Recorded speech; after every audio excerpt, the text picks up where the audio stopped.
tenemos que hacer transparente el uso de este recurso. Y esta es una manera de una buena práctica en términos éticos. E implementarse en términos también de una cantidad de valores que permita afrontar de manera responsable efectos conocidos y efectos que aún no conocemos de la inteligencia artificial y que pueden afectar a las personas y a la sociedad y evitar cualquier riesgo que vulnere derechos humanos y libertades fundamentales. Dicho esto, quiero presentarles a nuestro querido José Escamilla, que va a dar hoy una conferencia sobre transformación digital de la universidad e innovación educativa, y lo invito a que suba al escenario mientras que lo presento, aunque todos ya lo conocen.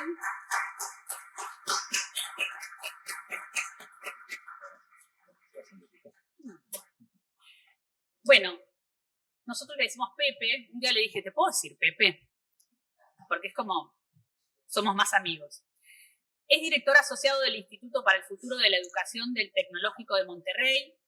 El propósito del instituto es generar, transferir y difundir conocimientos aplicables sobre innovación educativa a través de conectar, inspirar y acompañar a quienes buscan soluciones disruptivas para el futuro de la educación superior y el aprendizaje para toda la vida. Fue director de Tech Labs, Learning Reimagine, Reimaginando el Aprendizaje, la unidad de innovación disruptiva del Tecnológico de Monterrey, cuyo objetivo era averiguar cómo será la educación superior en el 2030. Ha trabajado en el uso de las tecnologías en la educación, la inteligencia artificial en la educación y otros proyectos de innovación educativa. Es ingeniero en informática por el TEC de Monterrey y doctor en inteligencia artificial por el Instituto Politécnico de Grenoble. Es vicepresidente del grupo directivo para el desafío global del Global Higher Education and Research dentro de la Red Mundial de Universidades. Es miembro, además, del Comité Asesor Internacional del Instituto para la Inteligencia Artificial Ética en la Educación, del Consejo de Liderazgo de Digital Credentials y del Consejo de Coursera. Participa activamente en su podcast EduTrends, hermoso, documentación, material increíble, y escribe sobre innovación educativa y el uso de la tecnología en la enseñanza superior y el aprendizaje para toda la vida. Gracias por tu presencia hoy aquí. Todo tuyo. Muchas gracias, Ariana. Muchas gracias a todos. Bien, pues muy contento de estar aquí esta mañana con ustedes. Después de 3 días, creo que es la parte más cansada, ¿verdad? Porque hemos tenido muchas actividades. Muy contento de estar aquí, de reencontrarme con amigos, con amigas que ya conocía, y también de conocer gente que le decía a Héctor Saed que no nos conocíamos en persona y que siento que nos conocemos de hace tiempo y se ha sentido pues una gran camaradería durante esta reunión. Y quiero confesar que no sabía que existía esta red, no sabía que existía RealCUP, y ahora estando aquí me doy cuenta que la necesitaba, aunque no sabía que existía, ¿no? Entonces qué bueno que exista y qué bueno que podamos participar y fortalecer esto. Bien, yo quiero hablarles hoy de este tema y tengo pues varios objetivos. Un objetivo es generar conciencia, ¿no? Generar awareness, como dicen en inglés, sobre los temas de tecnologías y educación. Proporcionar también una especie de mapa conceptual del campo para obtener como unos esquemas que nos permitan abordar estos temas, entenderlos, y también pues tratar de tocar temas en la diversidad. Somos un grupo de instituciones muy diversas, ¿no?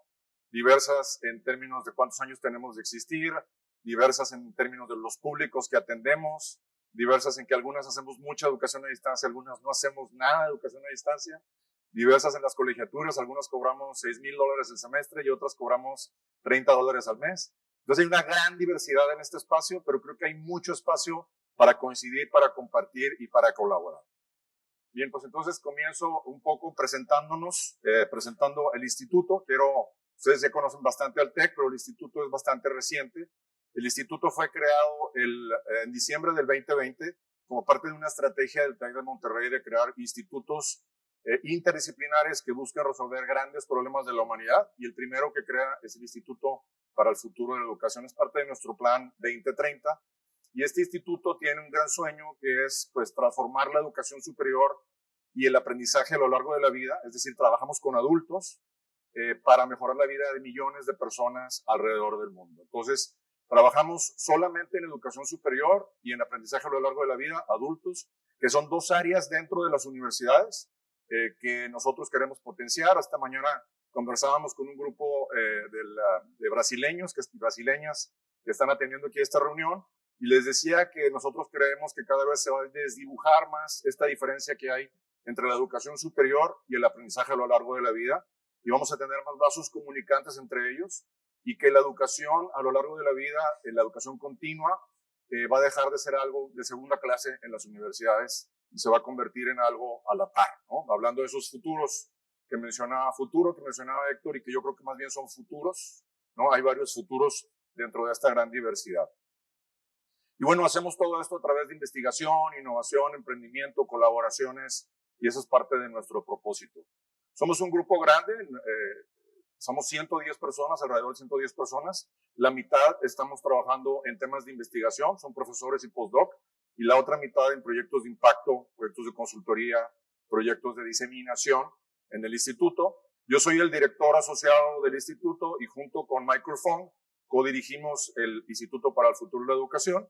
Michael viene de Singapur, él fue el director de Skills Future, es una iniciativa del gobierno de Singapur para dotar de oportunidades de aprendizaje a lo largo de la vida a todos los singapurenses. Y él llegó el año pasado, llegó en enero del año pasado. Todo lo que hacemos en el instituto está guiado por estos 4 grandes principios. Buscamos que la educación sea flexible, que la educación permita a los estudiantes tener flexibilidad no solamente en el tiempo y el espacio, sino también en las trayectorias de formación, en los distintos caminos para llegar a formarse, que sea adecuada, proveyendo las pedagogías, las tecnologías, pero también todo lo que hemos aprendido en ciencias cognitivas aplicado en educación, sería la neuroeducación. También que sea inclusiva, con ese anhelo de que todas las personas tengan acceso a la educación, que sea una educación universal, y que sea relevante, que sea pertinente, y que podamos responder, sobre todo las universidades que tenemos ciclos muy largos y lentos, podamos responder con mayor rapidez a las necesidades de la sociedad, de los negocios y de la industria. Y para ello hemos encontrado 3 cosas en las que queremos mejorar. Queremos mejorar la calidad y la relevancia de la educación, el acceso y la inclusión y la eficiencia. Y esto lo representamos con un triángulo, ya que cuando queremos mejorar una de estas cosas, empeoramos las otras 2. Si entonces somos una universidad que queremos ser de mayor calidad, generalmente lo hacemos volviéndonos más caros o volviéndonos más selectivos, ¿no? Hacemos menos eficiente o damos menos acceso a la universidad. Aquí hemos planteado 5 grandes retos que buscan romper este paradigma del triángulo y de qué manera podemos mejorar más de una cosa a la vez. Uno de los retos tiene que ver con mejorar la enseñanza-aprendizaje, con aprendizajes que permitan que los estudiantes estén motivados y participativos en las actividades de aprendizaje, ya sea dentro o fuera del salón de clase, ¿no? Y aquí es donde entra mucha parte que tiene que ver con el manejo y la comprensión de las emociones, de la atención, del engagement de los estudiantes. Una más es la apuesta a los sistemas basados en competencias para hacer la educación de mayor calidad, ya que la certificamos a través de un portafolio, pero también más eficiente, ya que la hacemos más esbelta y enseñamos lo que se requiere para adquirir una cierta competencia, una cierta habilidad. La tercera tiene que ver con poder dar a la gente formación a lo largo de la vida. Y aquí hablamos de pasar de un trabajo a otro trabajo, pero también de reinventarnos y cambiar de carrera, pasar de una carrera a otra carrera y así hasta la jubilación. Y buscando darle a la gente oportunidades de crecimiento, de tener trabajos de mayor valor agregado, de mejorar sus vidas, pero también de proveer el talento que la sociedad requiere para la transformación, la innovación y la transformación digital. El cuarto es simplemente ofrecer educación de calidad en gran escala. Y con muchas de las tecnologías que tenemos ahora, esto pensamos que es posible o estamos seguros que es posible, pero también con algunas pedagogías que ya conocíamos probablemente, pero que no podíamos aplicar sin el uso de estas nuevas tecnologías. Y por último, proveer de mayor acceso a través de hacer la educación más eficiente, hacerla menos costosa. ¿Cómo logramos que la educación cueste menos, pero también cambiar la fórmula y dar mayor retorno por la educación, ¿no? Entonces ahí es una ecuación de valor donde está el retorno que damos y el costo, y podemos jugar sobre los 2 elementos de esta ecuación. Todos estos 5 retos es lo que nosotros buscamos resolver con investigación. Aquí están del lado izquierdo de este slide. Entonces, esos 55 investigadores que son interdisciplinares vienen de todas las escuelas, trabajan buscando problemas relevantes en el espacio de estos 5 retos. O sea, hay gente que me dice, oye, ¿van a resolver los 5 retos? No, no vamos a resolver los 5 retos. Vamos a resolver problemas relevantes en ese espacio. Y luego eso lo transferimos a través de distintas maneras para beneficiar a nuestros públicos, que son estudiantes, aprendedores de educación a lo largo de la vida y gente que está en la industria. Y lo hacemos transfiriendo propiedad intelectual, principalmente tecnología educativa, que es generada en el instituto, también con proyectos de impacto en gobiernos y consultoría con universidades y sistemas educativos, y a través de la diseminación de muchas de las cosas que hacemos, y hablaré al final de algunos recursos que tenemos ahí de diseminación. Este slide tiene un título bien importante, que es que somos una plataforma abierta y colaborativa. Muchos de nuestros programas permiten la participación de universidades, de gobiernos, de otras entidades. Por ejemplo, en el área de emprendimiento, nuestra incubadora, nuestra aceleradora son abiertas, y tenemos un premio de innovación abierta para reducir la brecha de habilidades en América Latina, que se llama Tech Prize, ¿no? Por darles un ejemplo. Y así hay oportunidades de participación en nuestros proyectos de investigación, en nuestros proyectos de impacto y consultoría, y también en los de diseminación. Bien, habiendo presentado esto, el resto de mi agenda, voy a hablar de innovación educativa, y la verdad es que no tenía pensado hablar de Tech 21, pero varias personas han mencionado Tech 21, y creo que es un ejemplo de darle un posicionamiento en esta presentación a lo educativo, porque no quisiera que se fueran con la idea que la tecnología es la panacea. Yo creo que la tecnología tiene que estar muy ligada a lo educativo, a la pedagogía, al currículo. Después hablaremos sobre cómo la inteligencia artificial está afectando el mundo del trabajo, cómo el aprendizaje digital se realiza en las universidades y para qué queremos este aprendizaje digital. Y luego, pues, algunos recursos, algunas pistas de por dónde empezar a aprender más, ¿no? A lo mejor no es por dónde empezar, sino para seguir, para continuar aprendiendo. Bien, este modelo educativo que tiene el TEC se llama Tech 21. Yo digo que se llama Tech 21 porque en el TEC tenemos poca originalidad para los nombres, y muchas cosas se llaman TEC, ¿no? Tenemos el domo acuático TEC, tenemos muchas cosas así, pero cuando empezamos con este proyecto, que fue hace casi 10 años, hablábamos de cuál será la universidad del futuro, y decíamos, esta universidad del futuro tiene que garantizar que los estudiantes desarrollan esas habilidades que decimos que desarrollan, las habilidades del siglo XXI y las habilidades disciplinares, ¿no?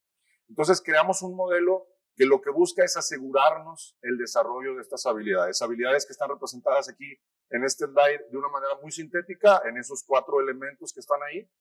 Y el modelo tiene 4 grandes pilares.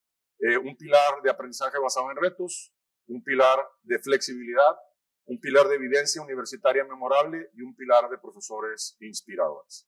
Entonces voy a hablar un poquito de cada uno de los 4 pilares, y si quieren más información la pueden encontrar en esa liga que está por ahí. Voy a estar poniendo algunas ligas aquí, si no alcanzan a sacarle foto o les interesa, probablemente después las podemos enviar. Bueno, los estudiantes del TEC, a partir del 2019, que fue cuando inauguramos este modelo para todos los estudiantes, eran 12,000 estudiantes de primer ingreso de los alrededor de 60 y tantos mil estudiantes que tenemos en pregrado en el TEC de Monterrey. Pues el 50% de su tiempo se la pasan resolviendo retos del mundo real, en donde hay pues un negocio, una industria, un gobierno, una organización de la sociedad civil que tiene un problema real que busca que los estudiantes trabajen en la solución.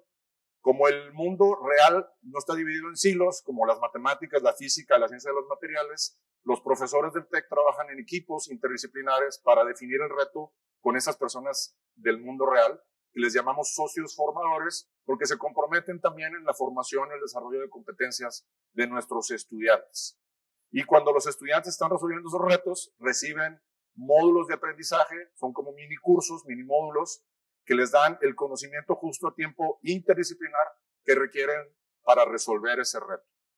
Bueno, ahí los estudiantes son evaluados, yo diría, pues en los módulos de aprendizaje, como tradicionalmente hacemos en un curso, pero también por el portafolio de evidencias del desarrollo de competencias. Entonces, este currículum está definido por competencias. Entonces, nosotros llevamos, por un lado, las notas, las calificaciones que obtienen en sus cursos, y por otro lado, tenemos un mapa de competencias con 3 niveles de actuación que los estudiantes tienen que alcanzar, y el estudiante tiene varias oportunidades en distintos retos de alcanzar alguna competencia al nivel 1, o luego al nivel 2, o luego al nivel 3, y en algunos casos tienen solamente una oportunidad, y tienen luego oportunidades de ver cómo demuestran que adquirieron la competencia. Entonces, nuestro compromiso es que los estudiantes desarrollen en estos retos y demuestren el desarrollo de competencias tanto disciplinares como no disciplinares en los retos. Bien, pues entonces el plan de estudios, que antes era de 9 semestres y eran 6 cursos por semestre, pues ahora son 8 semestres con estos espacios en azul que se van haciendo cada vez más grandes porque los retos van creciendo en número y en intensidad, ¿no? Hasta tener retos de un solo semestre. El siguiente pilar es la flexibilidad. Tenemos flexibilidad pues en la impartición, tenemos modalidades híbridas, presenciales, en línea. Alrededor de 20,000 estudiantes del TEC hacen un curso en línea al año antes de la pandemia, ¿no? Entonces un número muy importante de este tipo de cursos. Pero antes, cuando tú entrabas al TEC, tú decidías, quiero ser ingeniero industrial o ingeniera industrial, y te ibas directo para allá, ¿no? Entonces eso nos forma el alumno, pues una visión como de la cola de un pavo real, y en el campus hay varios pavos reales para los que han ido. Entonces ahí esos pavos reales representan el currículum anterior. El nuevo currículum lo que tiene son 9 áreas de entrada, en donde el estudiante elige un área de entrada, por ejemplo la ingeniería, y luego tiene 1 año y medio de probar, pues no solamente con los cursos, sino también con los retos, qué tipo de ingeniero o ingeniera quiere ser. ¿Quiere ser ingeniero industrial, ingeniero mecánico, ingeniero eléctrico, etcétera? Entonces, ahí en el siguiente espacio decide qué tipo de ingeniero quiere ser, y luego tiene la oportunidad de tener una concentración que puede ser en su disciplina. Un ingeniero químico puede optar por nanotecnología, muy especializado, pero también puede optar por una concentración en mercadotecnia que no tiene nada que ver con la disciplina, ¿no? Entonces tenemos este modelo de pocas entradas y muchas salidas que ha sido muy exitoso y muy valorado por los estudiantes que tienen todavía una dificultad para escoger, ¿no? Una de ellas es ambientes construidos, que está ahí, que es la eterna discusión de arquitectura e ingeniería civil, ¿no? Entonces ahí se soluciona por los primeros 2 o 3 semestres hasta que deciden por cuál de las dos se quieren ir, ¿no? Entonces, para darles un ejemplo muy clásico de dificultad. Y aquí vamos a empezar con unas actividades que he preparado para ustedes para que también tengamos un poquito más de interacción. Les pido que saquen su celular y les voy a pedir que escriban con una palabra, pues cuál es el obstáculo principal que tienen para implementar tecnologías en sus universidades. Y pueden ir a la página que está aquí. Les voy a poner un código QR, que a lo mejor va a ser más fácil esto. Un código QR. Si no les funciona el código QR, abren su navegador, menti.com, y ponen ese código.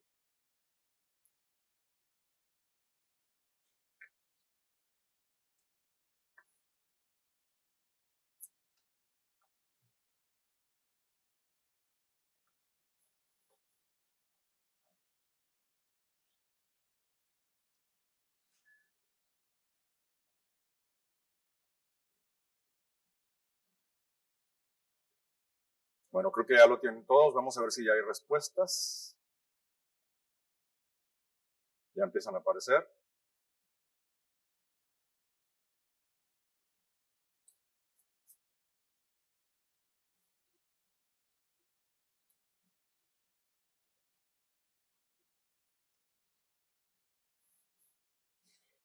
Pueden escribir hasta 3 obstáculos, ¿verdad? No lo mencioné.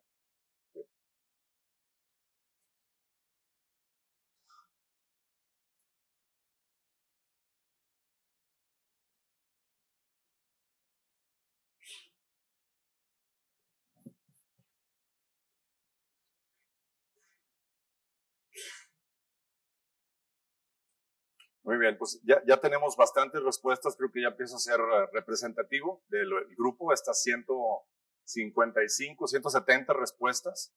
Y aparece la palabra presupuesto, ¿verdad? El dinero siempre es importante. Yo tenía un jefe que decía que el amor se demuestra con presupuesto.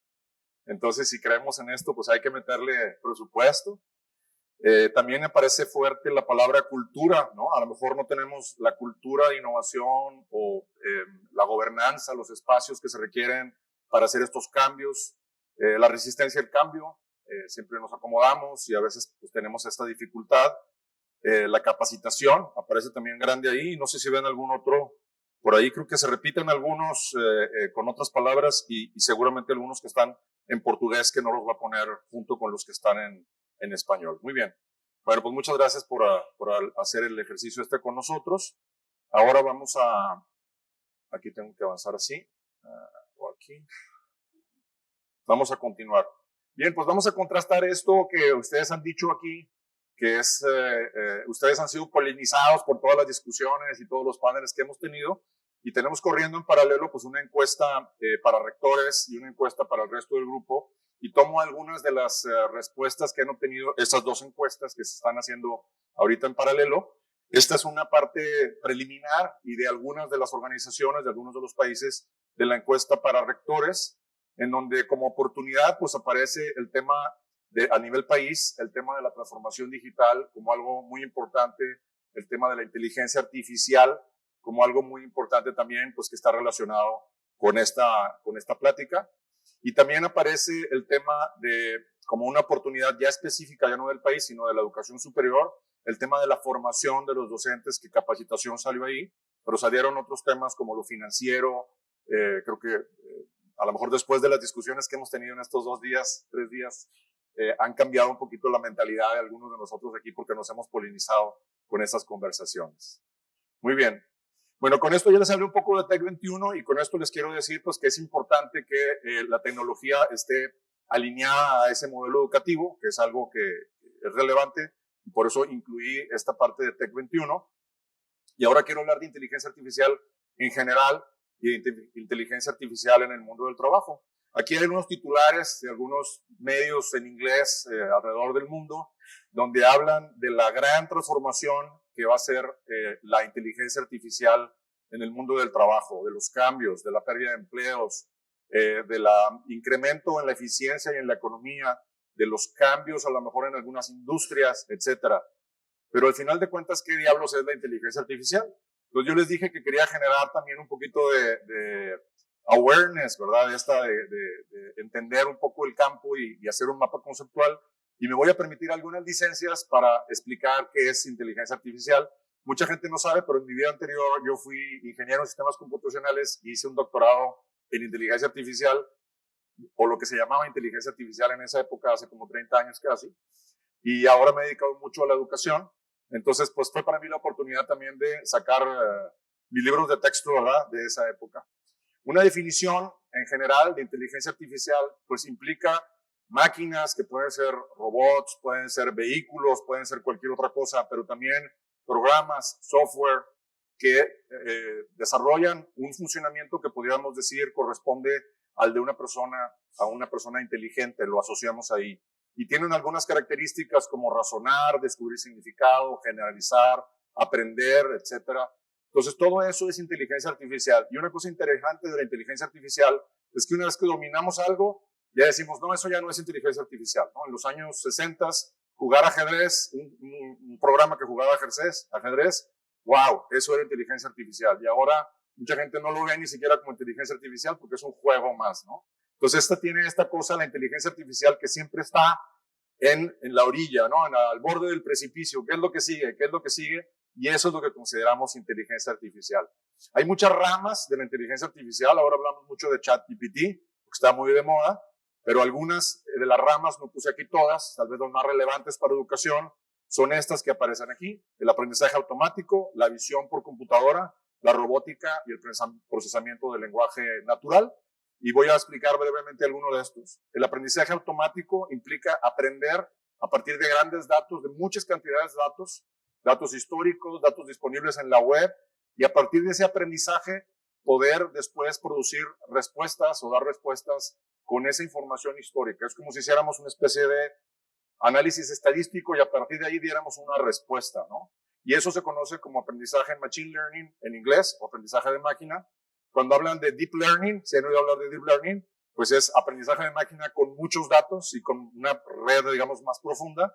Y cuando hablan de inteligencia artificial generativa, es un tipo de deep learning, es un tipo de machine learning, de aprendizaje de máquina, que no solamente permite identificar o hacer cosas, sino que produce información en forma de texto, en forma de imágenes o en forma de video.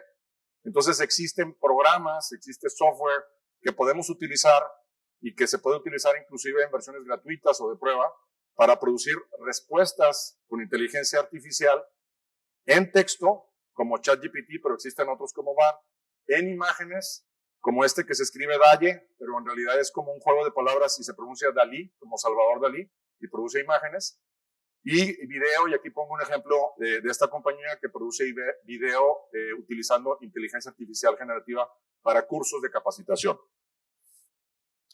Me voy a permitir una licencia y voy a agregar aquí ciencia de datos. Mucha gente va a decir, los que son expertos, ciencia de datos no es parte de inteligencia artificial, pero comparte muchas cosas con el aprendizaje de máquina, el aprendizaje automático, y aquí aprendemos también con grandes datos para dar recomendaciones. Cuando ustedes entran a Netflix, a Spotify, les da una recomendación, están usando inteligencia artificial. Cuando le hablan a Uber y le está buscando el mejor trayecto, están usando inteligencia artificial. Y cuando en sus universidades revisan en redes, me decía Holguín el día de ayer que ellos tienen un sistema que puede ver en redes sociales qué opinan los estudiantes de tu universidad, pues estamos haciendo análisis de emociones usando inteligencia artificial. La visión por computadora pues sirve para muchas cosas. La promesa son los autos autónomos. Ya en San Francisco, en Phoenix, puedes llamar a un carro que llega sin una persona adentro y te lleva. Entonces la visión por computadora implica muchas cosas y también tiene aplicaciones en educación. Esa es una de ellas. La robótica, que está cambiando muchas cosas. La mayor parte de los almacenes de Amazon ya no tienen tantos empleados, tienen muchos robots que mueven esos paquetes en Amazon, ya no nada más es en las fábricas. Y bien, por último, el procesamiento del lenguaje natural, que nosotros también ya lo consideramos como una cosa muy normal. Tenemos a Siri, los que usan iPhone, yo soy Team Android, entonces ahí tenemos a Google Assistant, pero también tenemos traducción automática, subtitulado automático, etcétera, ¿no? Entonces todas estas cosas también tienen aplicación en educación. Entonces la pregunta es, el futuro del trabajo y la transformación digital. Bueno, ¿cuál es este futuro del trabajo? Entonces hablamos que la automatización y la inteligencia artificial van a hacer desaparecer trabajos. Está bien, vamos a suponer que es cierto, pero ¿qué tipo de trabajos nuevos van a existir? ¿Y en qué habilidades tenemos que formar a nuestros estudiantes el día de hoy para enfrentar estos retos del mundo del trabajo? También va a ser necesario que nos estemos reinventando con mayor frecuencia por este cambio en el mundo del trabajo, que hay trabajos que van a desaparecer. Y bien, ¿cuál será el impacto de esta inteligencia artificial generativa como ChatGPT en los trabajos? Y se prevé que sea más en los trabajos de conocimiento, es decir, los trabajos de nuestros egresados, trabajos de gente que trabaja con la mente. ¿Por qué? Porque ahí es donde entran estas habilidades de la inteligencia artificial generativa que habíamos sido poco tocados, habían sido más tocados la gente que hace trabajos manuales, ¿no? Y bien, aquí tenemos una actividad más. Entonces vuelvan a sacar sus celulares y en el mismo link les pido que escriban en una palabra los trabajos que creen que van a desaparecer con inteligencia artificial. Si quieren les vuelvo a poner el QR por si alguien cerró la aplicación.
Bien, ya empezamos a tener un buen número de respuestas. Contador es el que aparece más grande, ¿verdad? Hay varios estudios que dicen que ese trabajo puede ser relativamente fácil de automatizar. Entonces coincide con algunas cosas que están ahí. Los asistentes y secretarias, si las sumamos, y además en portugués creo que también, se hace más grande ese, creo que sería el segundo. Y bueno, pues hay otros ahí, médicos, abogados, etcétera. Creo que podemos dejar este espacio, esta discusión también de los empleos de futuro y de las habilidades va a estar interesante para revisarlo durante la sesión interactiva que vamos a tener al final de esta presentación. Déjame revisar si tengo otra pregunta aquí o va a ser después. Sí, ahora les pregunto, ¿no? Ahí pueden, en la misma aplicación, si la tienen abierta, ¿qué trabajos creen que se van a crear? ¿Sí? Con la inteligencia artificial. ¿Qué trabajos van a crecer? ¿Qué trabajos se van a crear? ¿Quieren que ponga el QR otra vez?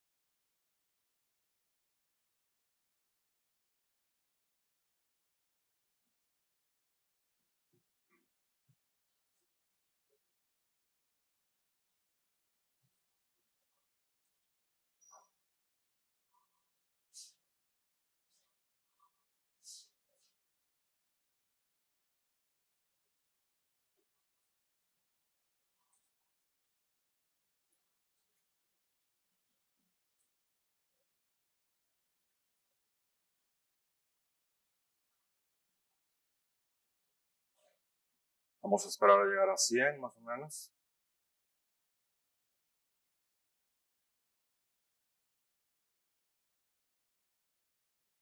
Bien, ya empieza a haber como cierta masa crítica.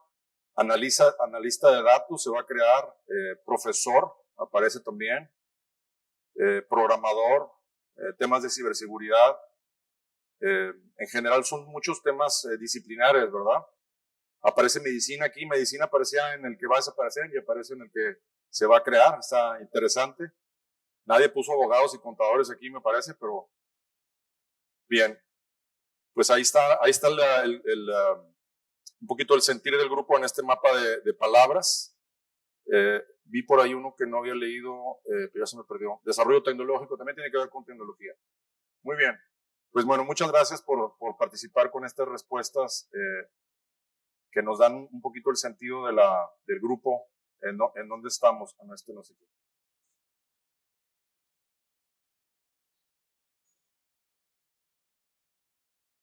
Perdón.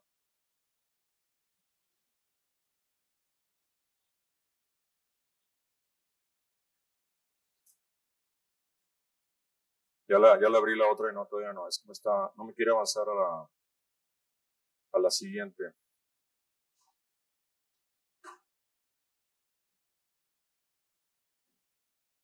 Ya está. Ahora entrando en el ámbito educativo, educación digital, pues educación digital tiene que ver con incluir tecnologías, pero que tienen este diseño pedagógico, esta innovación pedagógica. Son tecnologías que buscan enlazar con lo pedagógico, con esta intención pedagógica. Y entonces es muy importante la mezcla de tecnología con pedagogía en la educación.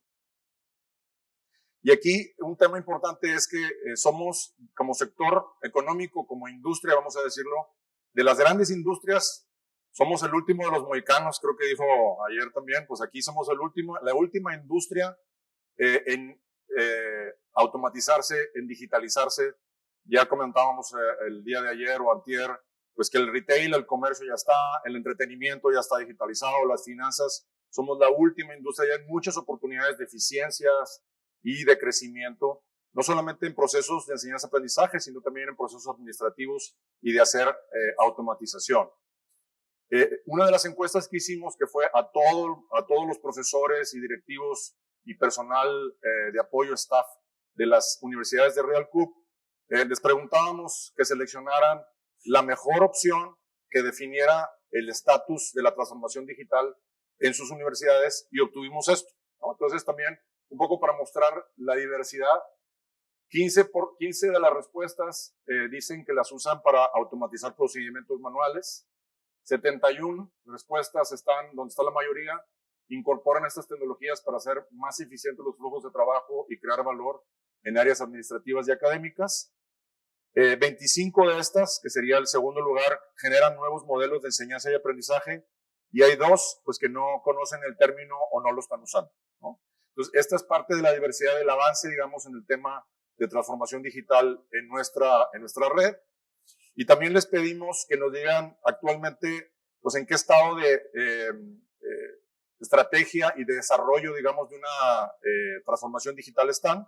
Hay 6 que dicen que no tienen, 36 que dicen que existe un plan estratégico, pero probablemente no lo están implementando, 42 que ya lo están implementando y 29 que dicen que lo están implementando y que lo están evaluando. Aquí lo interesante es el potencial que hay para hacer peer learning en la red, en donde en esta gran diversidad pues podemos tener muchos espacios para compartir. Y como diría Vygotsky, pues sabemos muchos que estamos en la zona próxima de desarrollo del aprendizaje de la transformación digital en estas universidades. Y ahora voy a entrar a la parte más de tecnología y me voy a quedar un buen rato ahí, sin olvidar que es importante que la tecnología tenga un propósito y que ese propósito tiene que venir de un modelo educativo y que ese modelo educativo tiene que ver con una alineación con la misión fundacional de nuestras universidades y del público que atendemos.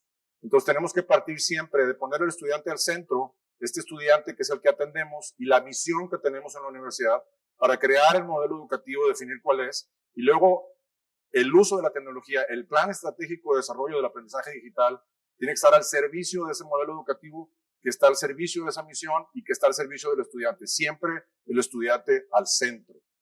Y es importante que cuando usemos tecnologías tengamos muy claro para qué las vamos a utilizar y que no compremos espejitos o cosas que están a la moda, porque sí tenemos que estar muy claros de lo que se va a estar utilizando. Ayer nos decías de lo que nos gastamos en los temas digitales en las universidades en licencias, ¿no?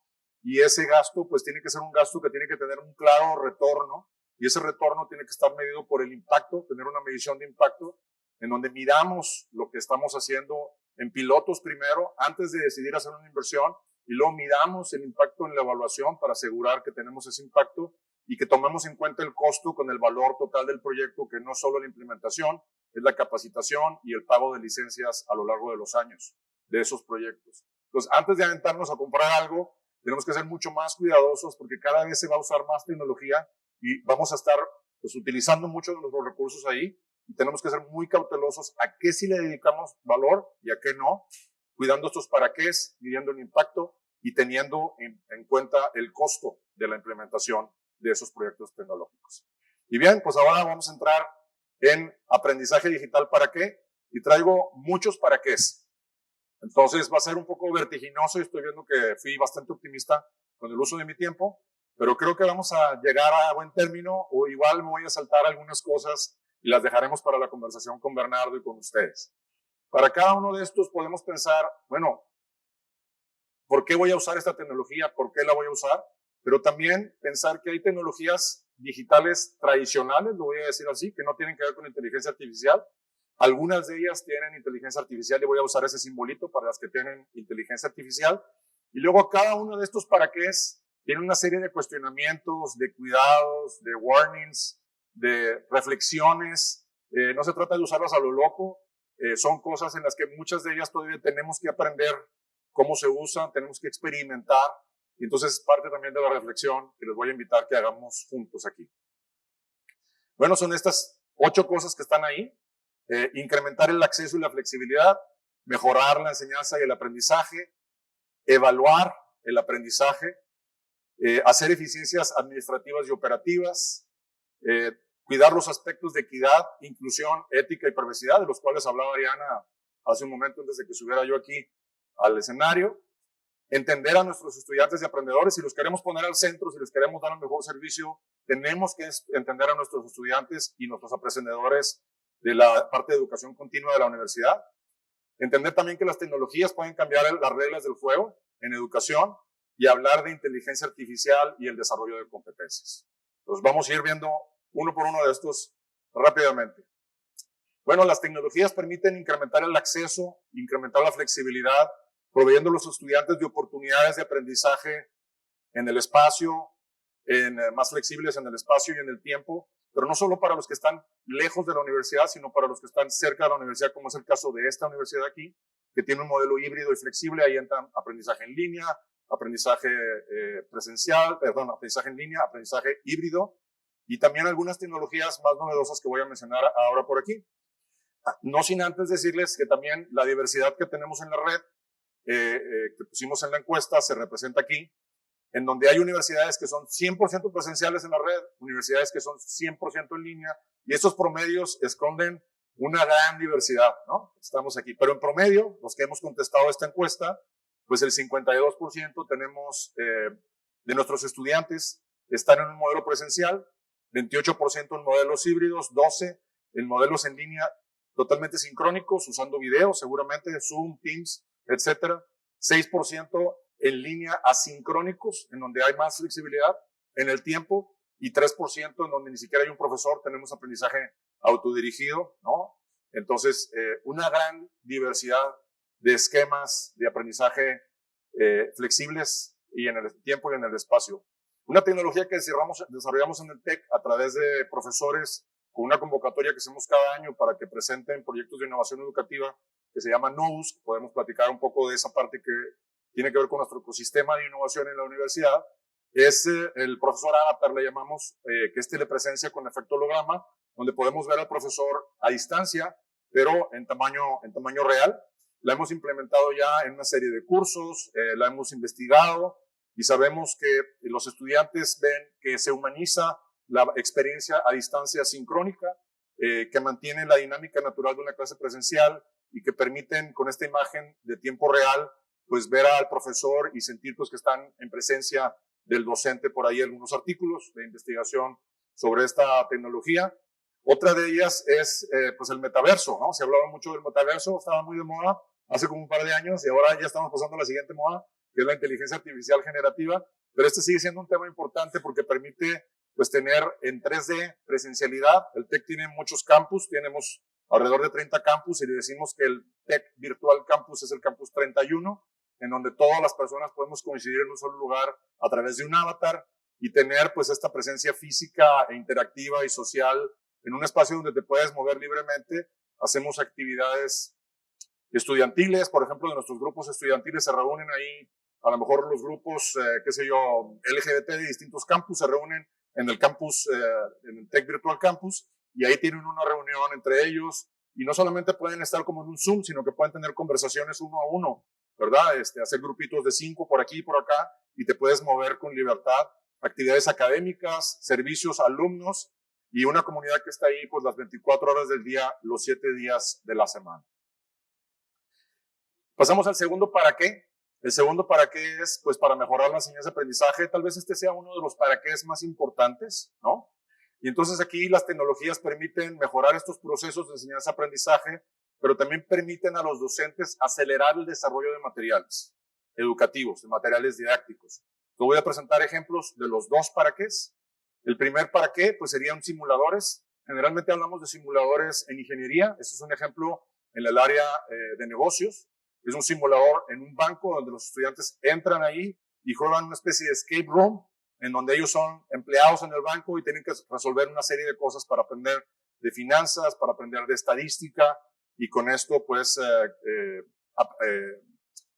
gamificar esto. Este no utiliza inteligencia artificial, es un simulador con tecnologías más tradicionales. Tenemos también experiencias de aprendizaje inmersivo usando realidad virtual, realidad aumentada. Paréntesis, la realidad virtual y la realidad aumentada no son inteligencia artificial, es una tecnología, digamos, de otro tipo. Y pues esto permite que los estudiantes tengan experiencias en 3D más inmersivas, vamos a decirlo así, y que interactúen inclusive a veces con estudiantes de otros lados. Aquí algunos ejemplos de usos que hacemos de de realidad virtual en el TEC. Para aprender, en la parte de arriba a la izquierda, para aprender sobre química, puedes ver moléculas en el espacio. En el lado derecho, para una clase de italiano, donde haces un recorrido de la Roma antigua. En la parte de abajo a la izquierda, anatomía, para los estudiantes de ciencias de la salud.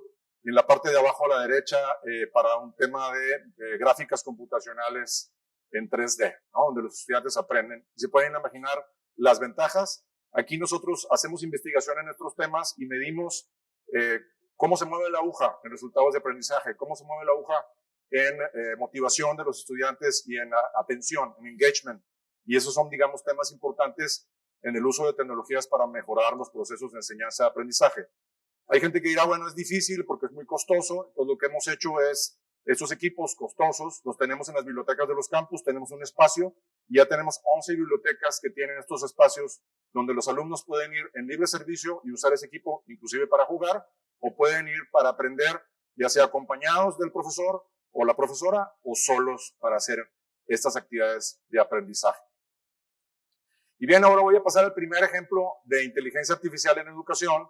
Y bueno, también hay titulares que hablan de cómo la educación va a morir, las escuelas se van a acabar, los profesores ya no vamos a tener trabajo, los rectores tampoco y ni las rectoras. Entonces, bueno, pues vamos a ver, analizar un poquito más de qué se trata esto de inteligencia artificial y cómo se aplica en educación. De nuevo, volviendo a la encuesta, el pulso que hicimos con ustedes, con más de 100 respuestas, pues cuando les hablamos, oye, ChatGPT llegó y pues ya no vamos a necesitar un montón de cosas y empezamos todos nerviosos, ¿no? En enero y ¿qué vamos a hacer? ¿Qué vamos a hacer? ¿Cómo vamos a evaluar a los estudiantes y las tareas, y etcétera? Y hubo reacciones muy viscerales, ¿no? En algunos lugares, recuerdo la Universidad de New Jersey prohibió el uso de ChatGPT, le puso en el firewall, ¿verdad? En la universidad para que no se usara ChatGPT. Y esas son las respuestas, pues la respuesta más alta es con 44, elaborar y difundir lineamientos sobre el uso de ChatGPT, con 37, arrancar proyectos específicos sobre el uso de ChatGPT, 17, crear un comité para analizar el efecto de ChatGPT. Nos gustan mucho los comités en las universidades. Estoy gratamente sorprendido de que no sea mayor el número de respuestas. Con 14 otros y pues una respuesta en la que sí se prohibió en nuestra red el uso de ChatGPT. Y bien, también en esta encuesta les pedimos una respuesta abierta y creamos una nube de palabras de estas preguntas. Si ya han usado ChatGPT, ¿qué uso le han dado? Y me llama la atención que lo que más sobresale es no, ¿verdad? Entonces, seguramente es no usarlo para tal cosa. Los estudiantes no lo pueden usar, los profesores no lo pueden usar. Entonces, es un tema pendiente. Viene la palabra investigación. Esta presentación no habla de las posibilidades del uso de estas tecnologías en investigación. Tienen muchas posibilidades. Yo estoy más enfocado aquí en la parte docente. Y también les pedimos cuál es su postura personal sobre el uso del ChatGPT y aparece pues que es una gran herramienta y que hay que usarlo, uso y utilizarlo, aparecen en grande, entonces pues se ve ese gran potencial. Pero bueno, ¿qué tantos de nosotros hemos usado ChatGPT? A lo mejor no todos, y no quiero hacer una pregunta más malsada, pero traigo unos ejemplos, no los quise hacer en vivo por temas de red, pero los tengo en video, que al caso es lo mismo porque están en la red los videos, y voy a hacer aquí un ejemplo de cómo podemos crear material didáctico usando inteligencia artificial generativa. Entonces, en inglés hay una cosa que se llama el prompt, que es como la petición que tú le haces al programa para que haga algo. Y si ustedes se imaginaban que era muy difícil crear material con inteligencia artificial generativa, no es muy difícil. Hay versiones gratuitas, por ejemplo, de ChatGPT, donde puedes entrar. Y en este video ven como yo aquí lo que estoy haciendo es escribo en la parte de abajo un prompt en donde le pido pues que cree un plan de clase que explique qué es la inteligencia artificial generativa al nivel universitario. Y entonces ahí en tiempo real me genera pues los objetivos, la duración de 2 horas, los materiales que voy a requerir, me sugiere una introducción de 10 minutos, me sugiere un tema de 20 minutos de inteligencia artificial generativa, me da una oportunidad de 15 minutos de demostración, algoritmos, etcétera, actividad en grupos, el cierre y la tarea. Y yo pudiera haber aquí continuado y pedirle que refine, oye, ponle más tiempo a esta cosa, haz énfasis en esto, utiliza estas fuentes, incluye este otro tema, hazlo para estudiantes de ingeniería o hazlo para estudiantes de negocios y lo puede ir adaptando, ¿no? El resultado no es perfecto y yo no recomendaría a nadie que eso lo agarraran y lo publicaran para obtener sus rebotes en México o su acreditación en cualquier país de su Secretaría o Ministerio de Educación, pero es un muy buen borrador que podemos utilizar para luego desarrollar un plan de trabajo, un plan de clase de ese tipo. Entonces, una gran herramienta, muy fácil de utilizar, si se usa bien, si se usa con criterio, por supuesto. Necesitamos un profesor o profesora para que tenga ese criterio, que sea experto o experta en el tema. Otro uso de inteligencia artificial es pues crear material didáctico con inteligencia artificial generativa. Este es el DALL-E 2, ¿no? Se pronuncia DALL-E. Es gratis también, se puede usar en Bing gratis o se puede comprar una licencia en OpenAI. Hay otros, no es el único. Y aquí yo en el video le voy a pedir pues, que genere un cierto tipo de imágenes que yo necesito para mi material. Y la imagen que le pido es un estudiante universitario usando realidad virtual. Es lo que le pido. Y entonces ahí está pensando, está generando las imágenes, utilizando estos algoritmos de inteligencia artificial generativa, de aprendizaje automático. Y listo los resultados. Me creó 4 imágenes, a ver si me gusta alguna de ellas. Esas son las 4 imágenes. Y bueno, pues el 60% de las imágenes de esta presentación fueron generadas con inteligencia artificial generativa. Hay varias imágenes que ustedes ya han visto, que las hice así con este software, ¿no? Entonces ahí tenemos la posibilidad de crear imágenes que sean específicas a lo que estamos haciendo. Y si ahorita esas imágenes dicen, bueno, no se ven tan realistas, imagínense que cada año se multiplica por 2, por 2, por 2 el poder de cómputo, el poder de hacer este tipo de cosas, pues cada vez va a ser más fácil hacerlo. El tercer uso de inteligencia artificial generativa es para hacer video didáctico. Vamos a ver este pequeño video que tiene audio. Las tecnologías permiten mejorar los procesos de enseñanza-aprendizaje logrando incrementar la motivación, participación, desarrollo de competencias o resultados de aprendizaje. Permiten a los docentes acelerar y mejorar la calidad de la preparación de clase y materiales para la enseñanza. Este video fue generado a partir de un texto usando inteligencia artificial. Es un ejemplo de cómo se puede generar material didáctico usando software en la nube en unos cuantos minutos. Me tardé unos 10 minutos en hacerlo, me tardé más en escoger el software porque quería uno que funcionara más o menos bien y que fuera gratis para no pagar. Entonces conseguí una licencia de esta compañía por 14 días, pegué el texto, escogí al avatar, hay varios, hay hombres y mujeres, y escogí la voz con la que quería que hablara y listo, ¿no? Se tarda luego unos 10 minutos en generar el video. De nuevo, también se pueden hacer cosas interactivas, se pueden hacer cosas donde hay conversaciones y se pueden hacer cosas más sofisticadas, donde hay más movimiento. Mi pronóstico es que pronto vamos a poder generar inclusive video en 3D para uso en realidad virtual, con cascos, generado por IA, a través de prompts, a través de ese tipo de cosas, y va a ser muy fácil generar, digamos, ese tipo de materiales didácticos muy pronto. El siguiente, ¿para qué? Es la evaluación del aprendizaje. La inteligencia artificial se puede usar para calificar, para dar retroalimentación, para que esté disponible un tutor, ¿verdad? Las 24 horas del día, los 7 días del año, para hacer este tipo de cosas y evaluar. Entonces es una herramienta muy importante para la evaluación, pero también tiene otras implicaciones. Y aquí es donde ha estado, pues, gran parte de la discusión de esa reacción visceral es, ¿qué diablos vamos a hacer ahora con los alumnos que van a entregar tareas hechas en ChatGPT? ¿Cómo vamos a hacer? Y esa ha sido una reacción visceral que probablemente en 2 años ya no lo vamos a tener porque vamos a cambiar la manera en la que evaluamos.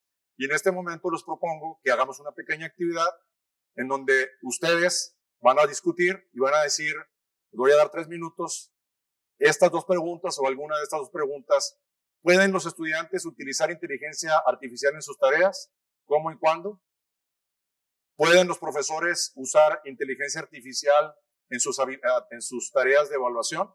Recuerden que con ChatGPT, no tengo un ejemplo aquí, pero podemos decirle, esta es mi tarea, la descripción de mi tarea, esta es la rúbrica o la descripción de cómo evaluar la tarea, y ahí te van 5 tareas y te da la calificación de cada una de las 5 tareas y te da una sugerencia de retroalimentación, de feedback para los estudiantes. Eso se puede hacer. Ojo, no digo que lo hagan, pero se puede hacer, y hay gente que lo utiliza como un primer insumo y luego lo valida para dar feedback a los estudiantes. Bueno, entonces los estudiantes pueden o no hacerlo, los profesores del otro lado cuando evalúan pueden o no hacerlo. Entonces vamos a dar los 3 minutos, pueden platicar en grupos de 2 o 3, ahí en sus filas o adelante, si se quieren levantar, también bienvenidos. Vamos a darnos, corre el reloj.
Muchas gracias, amigo.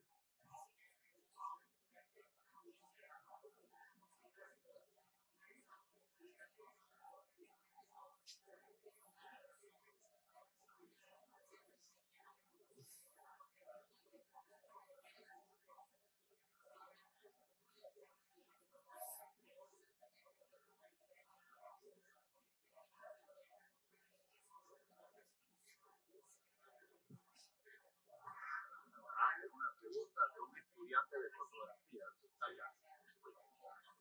Quiero hacer una pregunta. Ah, sí, sí. Pero estudiante de fotografía. Te la pregunto ahorita que cuando estemos con Bernardo y yo, te pregunto. Sí. ¿Me recuerdas? Sí, se me olvidó. Gracias.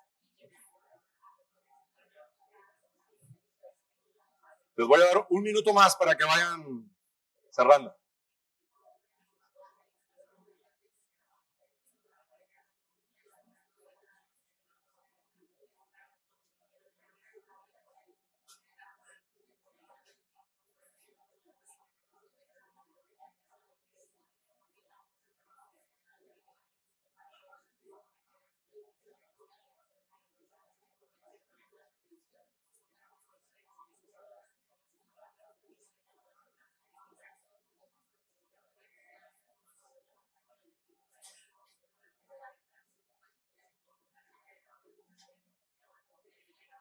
Muy bien, tiempo. Muchas gracias por participar en la discusión. Ahora vamos a levantar un pulso después de esta discusión y de esta parte de la presentación. ¿Qué opinan ustedes? Vamos a sacar otra vez los teléfonos, por favor. ¿Y qué opinan ustedes sobre el uso de inteligencia artificial en los estudiantes? Y nada más di 3 opciones. Yo sé que hay más, ¿no? El mundo no es blanco y negro, pero quisiera que me ayuden contestando qué opinan. Y les voy a volver otra vez a poner el QR por si a alguien se les cerró la aplicación de Menti.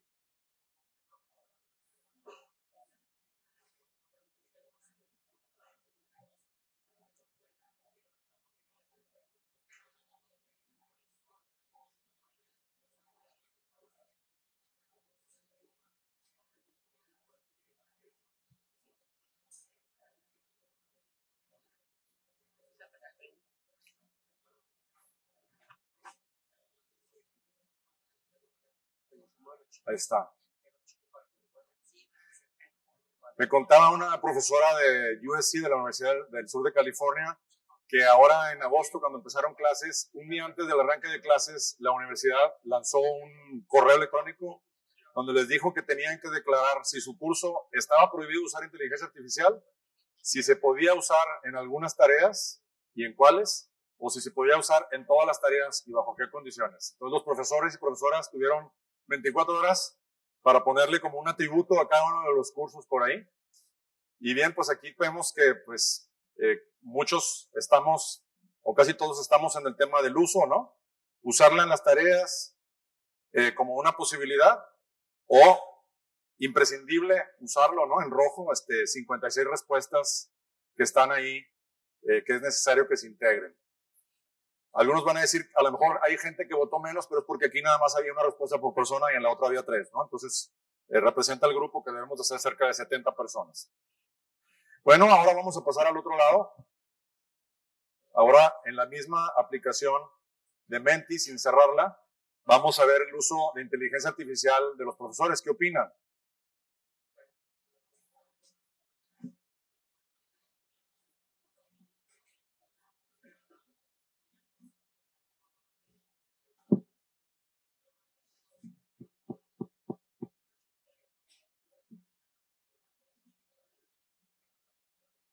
Bien.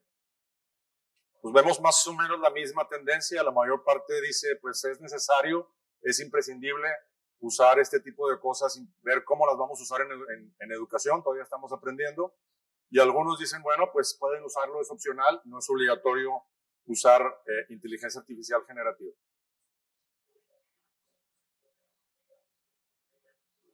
Bien, espero que les haya gustado ahí la discusión. Vamos a tener por ahí otro espacio. Aquí me está haciendo algo raro otra vez, entonces para no perder tiempo me voy a ir a este de acá. Otro para qué. Seguimos con los para qué. ¿Se acuerdan que eran 8? Entonces no hemos acabado ahí. Otro para qué son las eficiencias administrativas y operativas. Y aquí es cómo hacemos más eficiente el uso de nuestros salones, cómo hacemos más eficiente el tamaño del grupo, cómo hacemos más eficiente el compartir recursos entre varios campus, si somos universidades multicampus o formamos parte de un sistema, ¿no? Y cómo la tecnología en general, pero también la inteligencia artificial, la ciencia de datos nos puede permitir hacer este tipo de cosas. Y aquí traigo algunos ejemplos. Ayer me compartía Osvaldo de la Universidad Continental, pues que los 5 campus que ellos tienen utilizan un software de UPlanner. Por acá anda Juan Pablo Mena, ¿dónde está? Por allá, ¿verdad? Y Osvaldo, no lo veo, ¿ese salió? Ah, ahí está. Y entonces tienen 6 años usando este software donde habían tenido un crecimiento enorme y siguen teniendo. En estos 6 años han crecido 15% en promedio al año en alumnos. Y el uso de esta herramienta de optimización de tamaño de grupo les ha permitido aprovechar mejor la infraestructura y pues el crecimiento en la infraestructura ha sido mucho menor que el crecimiento de los estudiantes. Y además el uso de profesores, del tiempo de los profesores, pues que hay que contratar profesores y pagarles, también ha permitido pasar de alrededor de un 55-60% a un 80-85% del tamaño de grupo, del cupo máximo del tamaño del grupo, ¿no? Entonces, aquí un ejemplo de optimización, otro ejemplo de optimización. Entonces, ese es uno de los para qué. Otro para qué es el tema relacionado, aquí aglutiné muchas cosas, me di la licencia de equidad, de inclusión, de ética y de privacidad. Y por un lado, tenemos el lado positivo y el lado oscuro, digamos, de estas herramientas. El lado positivo es que si tenemos una diversidad de estudiantes, la inteligencia artificial, por ejemplo, permite atender mejor a esos estudiantes, ¿no? Si yo tengo un estudiante, vamos a suponer que es daltónico, yo podría reprocesar un video con inteligencia artificial o una imagen que sea adaptado a esa persona. Si tengo un estudiante que es disléxico, también. Si tenemos estudiantes que tienen algún tema cognitivo, también. Problemas de audición, de vista, etcétera, también. Inclusive de traducción, ¿no? Traducción a otros idiomas o a lenguas que a lo mejor pues no son tan populares o tan habladas en nuestros países, que tenemos una gran diversidad lingüística también. Y entonces tiene pues muchas cosas que permitirían adaptar y mejorar la equidad, la inclusión, etcétera. Pero también hay temas oscuros, ¿no? Entonces, la inteligencia artificial, como es entrenada con grandes datos, pues tiene grandes sesgos. A veces, porque la vida, el mundo, está sesgado. Y entonces usa los datos reales. A mí me gusta mucho hablar de este ejemplo que leí hace unos años en el New York Times, de un software que en Estados Unidos usan los jueces para decidir si una persona puede pasar un juicio en la cárcel o en la calle. Y encontraron que el software era racista. ¿Por qué? Porque pues dependiendo de tu color de piel, de tu raza, o dependiendo de tu código postal, si eras pobre o no, decidía pues que pasabas el juicio en la cárcel o no, pero era porque estaba entrenado con casos, muchos casos de muchos jueces que tenían este sesgo también, ¿no? Entonces, no es más que un reflejo de la realidad. Entonces, no satanicemos los algoritmos, pero sí los datos, que es lo que nosotros hacemos. Y esto se puede exacerbar con el tiempo, porque si nosotros pedimos a una inteligencia artificial que cree una imagen de un CEO, nos va a poner un hombre en la mayor parte de los casos y no una mujer. Y si con el tiempo vamos a tener cada vez más imágenes generadas por inteligencia artificial de CEOs en la red, pues estos algoritmos van a aprender cada vez más que son hombres y menos mujeres, ¿no? Entonces va a haber cada vez más sesgos. Entonces esto se llama sesgo algorítmico y es uno de los efectos perversos.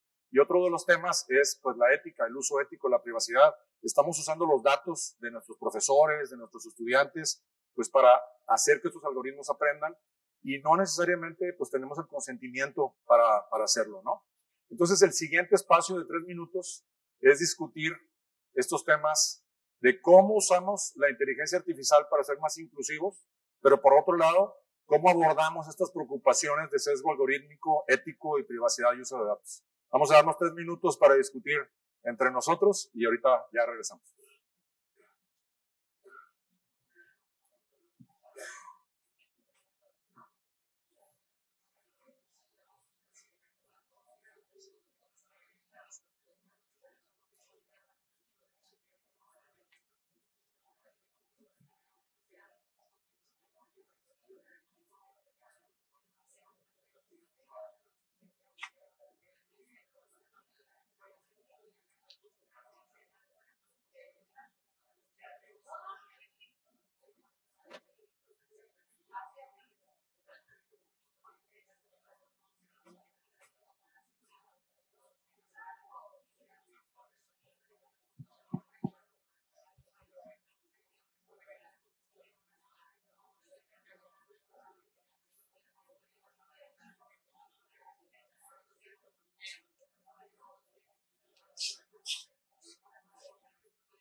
Muy bien. Me da pena interrumpir la conversación, pero les voy a pedir que continuemos y tendremos espacio en las preguntas y en el café networking para continuar estas conversaciones que tenemos por aquí. Muchas gracias. No voy a tomar feedback de aquí, pero creo que tenemos la oportunidad de hacerlo en la sesión de preguntas y respuestas. Otro para qué muy importante es, pues si queremos que nuestros estudiantes estén al centro, pues entenderlos y entenderlos bien. Entonces muchas veces las universidades tenemos programas de becas, ¿no? Y somos muy orgullosos porque incluimos estudiantes que vienen pues de grupos que a lo mejor no hubieran podido entrar. Yo contaba ayer o antier, creo que te contaba, Héctor, que yo soy primera generación. En mi casa mis papás estudiaron primaria, 6 años, mi papá y mi mamá, y yo fui pues la primera generación junto con mi hermano mayor que nos graduamos de la universidad, ¿no? Y tuve beca en el TEC. Todavía tengo guardado por ahí el telegrama donde me llegó que me daban la beca en el TEC, y era el internet de esa época, ¿verdad, Rodrigo? El telegrama. Y bueno, pues a veces las universidades decimos, con eso ya cumplimos nuestra labor social, pero no se queda ahí porque muchos de esos estudiantes luego no tienen éxito. Tenemos que entender a esos estudiantes con mayor profundidad. Y una de las cosas que podemos hacer con inteligencia artificial y ciencias de datos es predecir y prevenir la deserción estudiantil. Es algo que hemos hecho nosotros también en el TEC y sé que muchas otras universidades lo están haciendo. Y aquí pues tenemos modelos predictivos que permiten poner a los estudiantes en grupos de riesgo y permiten también organizarlos en clusters de acuerdo al tipo de riesgo de deserción que tienen y luego pues actuar preventivamente para que no deserten. Y hemos tenido pues éxito en hacerlo en algunos campus dentro del TEC de Monterrey. Aquí muestro unos datos de unos proyectos que hicimos en la zona Ciudad de México y en la zona Centro-Sur, donde hemos mejorado la retención, ¿no? A través de esos algoritmos. Y tenemos factores que tienen que ver con los estudiantes, factores personales, tenemos que ver con factores más sociales de integración y factores que tienen que ver con nosotros de cómo los acogemos en la universidad. Y estos factores, cuando los estudiamos, pues generan con esta gráfica de radar clústeres del nivel de riesgo de los estudiantes, donde en rojo vemos los estudiantes de alto riesgo, en morado vemos los estudiantes de riesgo moderado, y en azul, que está muy pegado al morado, pues los estudiantes con bajo riesgo, ¿no? Y ahí hemos implementado acciones donde el equipo de rectoría de rectoría de la zona, ¿verdad? De la región, ha tomado esta información y ha hecho planes, proyectos. O sea, no nada más se trata de tener el algoritmo, ¿no? Sino hacer cosas, acciones y poner los estudiantes al centro y no cantar victoria de porque tenemos un estudiante que ingresó, pues ahí termina lo nuestro y ahora es responsabilidad de ellos. No, tenemos que cuidar todo el proceso y ver cómo logramos que tengan éxito en su trayectoria, y entender a los estudiantes es un para qué bien importante de las tecnologías. Otra manera de entender a nuestros estudiantes es en el salón de clase. Otro proyecto que tenemos ahora en nuestro grupo de investigación se llama iClassroom, que lo que busca es que el profesor en tiempo real en el salón, a través de cámaras, vea a los estudiantes esa cámara y le da un dashboard en donde le da de manera promedio del grupo cuál es el nivel de atención, el nivel de engagement que tienen los estudiantes. El engagement se mide por atención y por interacción, y entonces ese engagement pues se mide con el video, pues las emociones de la cara, la posición de la cara, la posición del cuerpo, que son proxies de esa atención del estudiante, y también en lo individual puede entender cuál es el nivel de atención, y eso se puede usar para docencia, se puede usar para probar nuevas tecnologías, nuevas pedagogías. Yo podría tener aquí mi dashboard y ver qué tan engaged estamos en esta sesión, si verdaderamente están aquí o no, si algunos están en su celular, otros están platicando con la persona que está al lado, otros se me están quedando dormidos, y eso me da información pues para poder cambiar la dinámica y tener una clase que sea más activa, más participativa.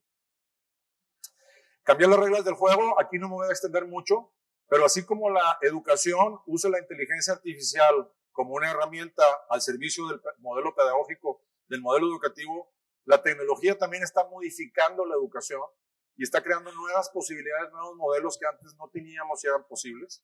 Y tenemos que tener esta habilidad de imaginarnos esos modelos y que no sean startups o empresas las que lo hagan y nos vuelvan irrelevantes en ese aspecto, ¿no? Entonces tenemos que buscar de qué manera podemos cambiar estos modelos educativos con el uso de tecnologías, un para qué muy relevante, de mucha disrupción y que tenemos que estar ahí.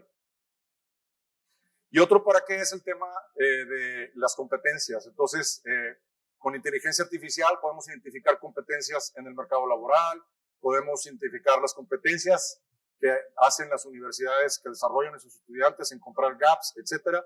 Pero también tenemos que repensar lo que hacemos en las universidades para desarrollar hoy las competencias que los estudiantes van a requerir en el futuro para tener éxito usando inteligencia artificial. Entonces, por supuesto, eso implica alfabetización digital, pero también alfabetización en el uso de la inteligencia artificial. ¿Cuáles son los tipos de inteligencia artificial? ¿Cómo se usa la inteligencia artificial? ¿Cuáles son las limitaciones, los problemas éticos, etcétera, de la inteligencia artificial?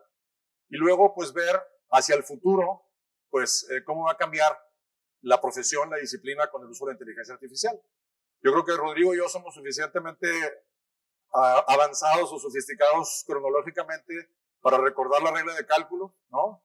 Y a mí me tocó ese momento en el que entraban las calculadoras científicas y no nos dejaban usar las calculadoras científicas en el salón de clases, ¿no? Porque teníamos que usar la regla de cálculo y todo.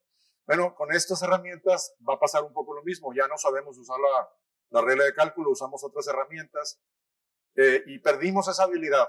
Pero hay cosas que siguen siendo importantes para usar la calculadora, usar la computadora.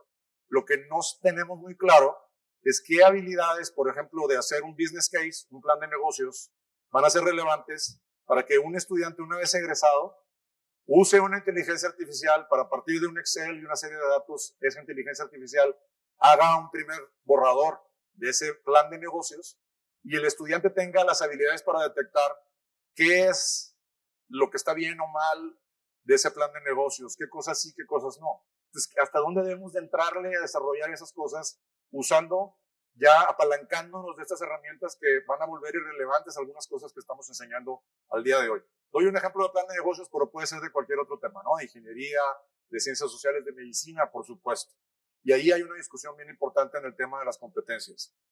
Aquí, decirles que estos datos que he puesto de la encuesta sigue abierta hasta octubre, pedirles que la contesten ustedes. Esta encuesta está dirigida a todos los sectores, es la parte de la encuesta grande de 30 minutos de tecnología, rectores, vicerrectores, decanos, directores de departamento, profesores, profesoras, staff.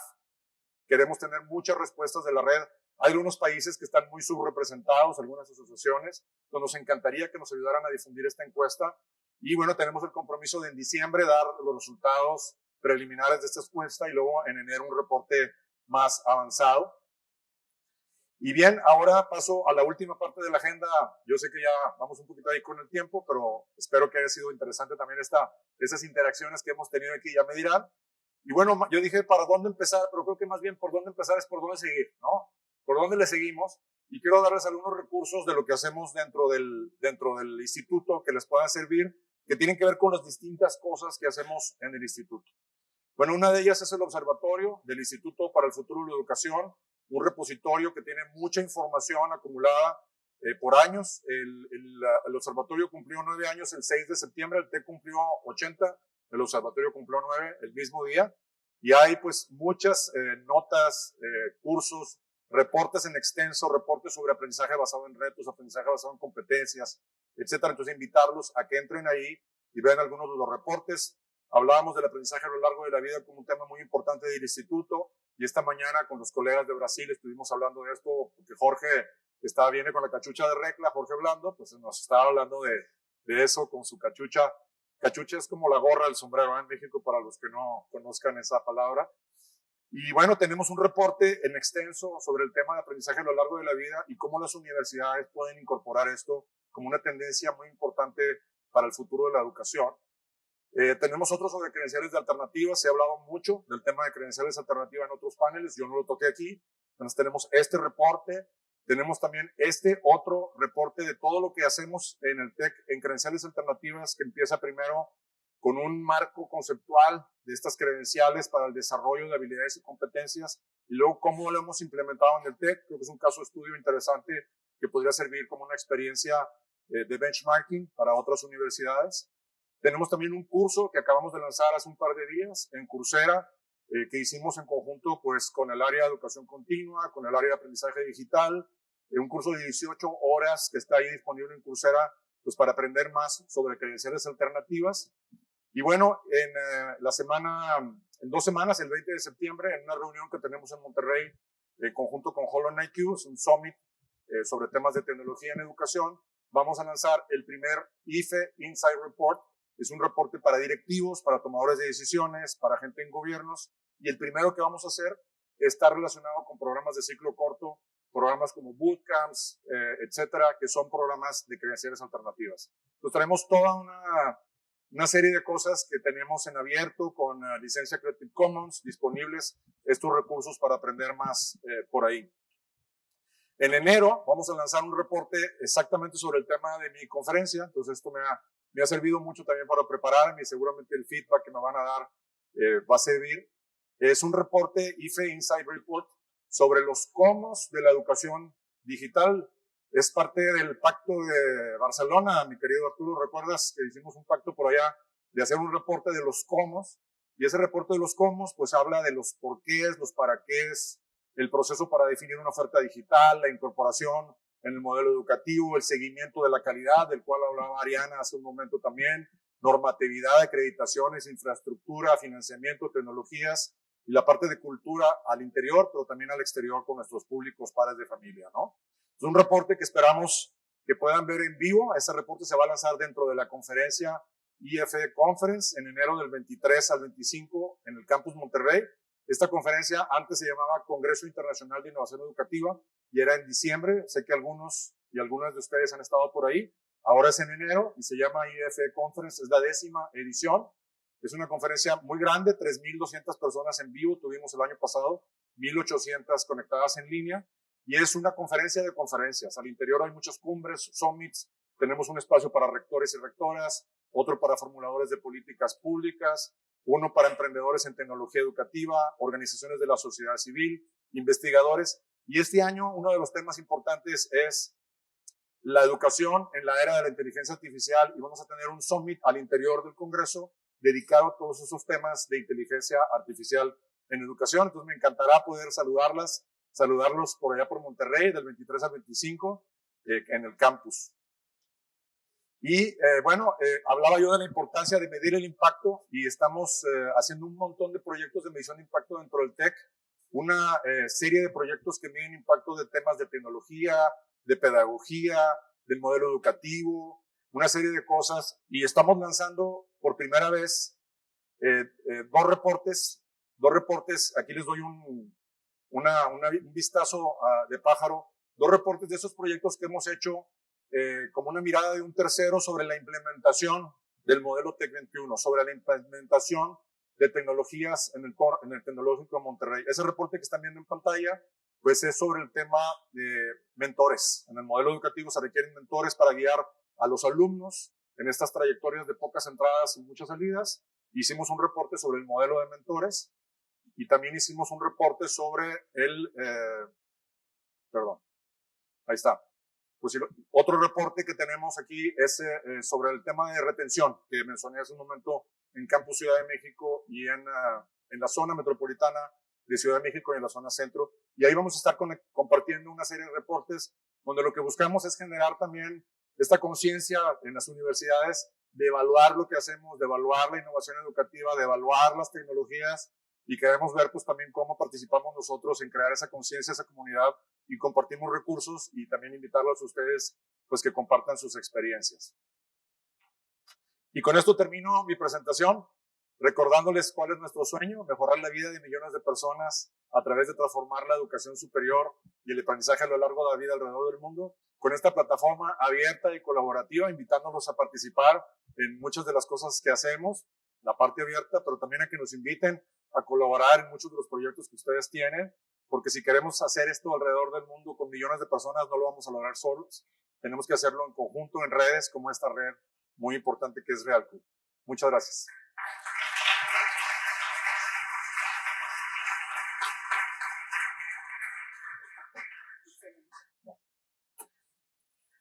Bueno, quedamos abrumados, ¿no? Muchísimas cosas, demasiada tecnología, toda junta y en 1 hora y media. Quiero invitar a Bernardo González Arechiga, quien es el secretario general de FIMPES y quien va a moderar esta sesión que va a ser breve, de media hora de preguntas.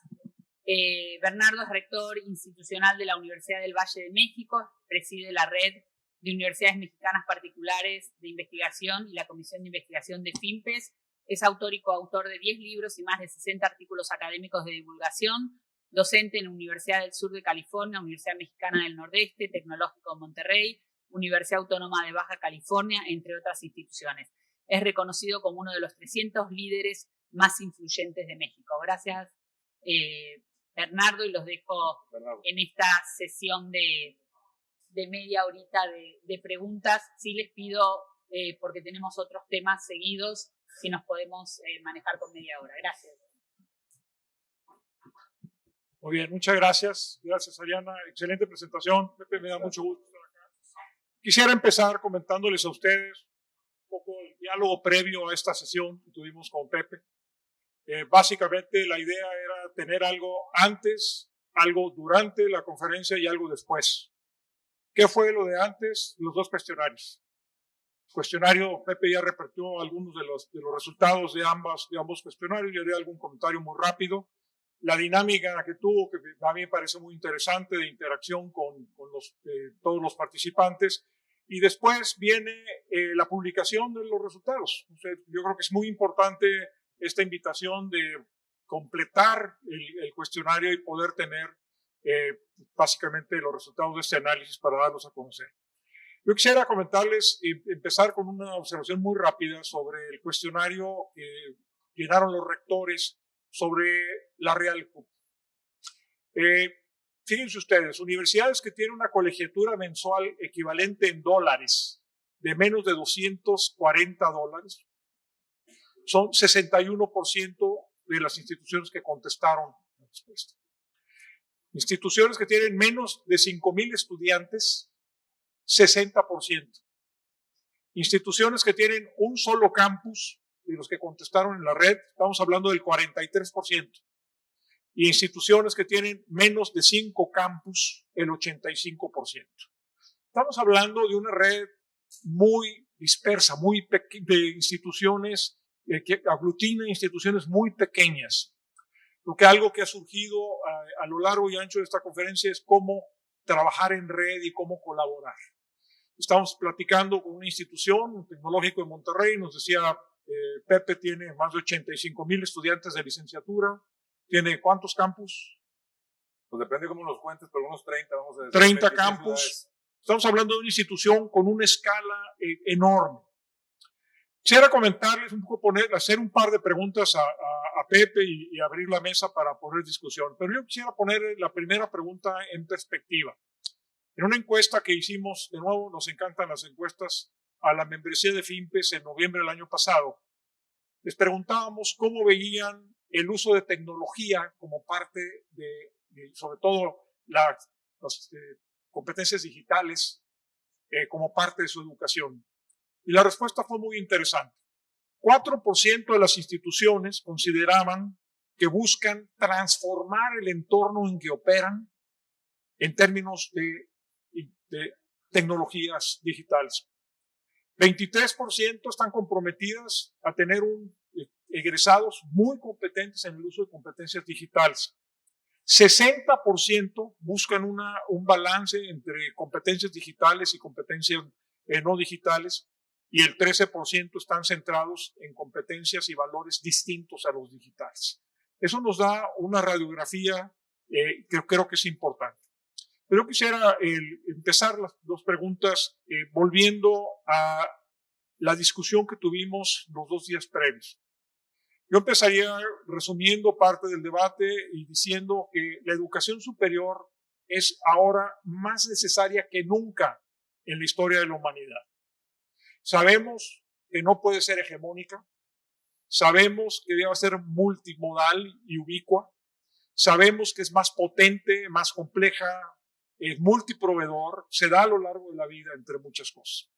Pero hay una frase que a mí me impactó de manera importante el primer día, y es lo que decía Héctor Soaret cuando nos hablaba de que finalmente no debemos pelear con la sombra.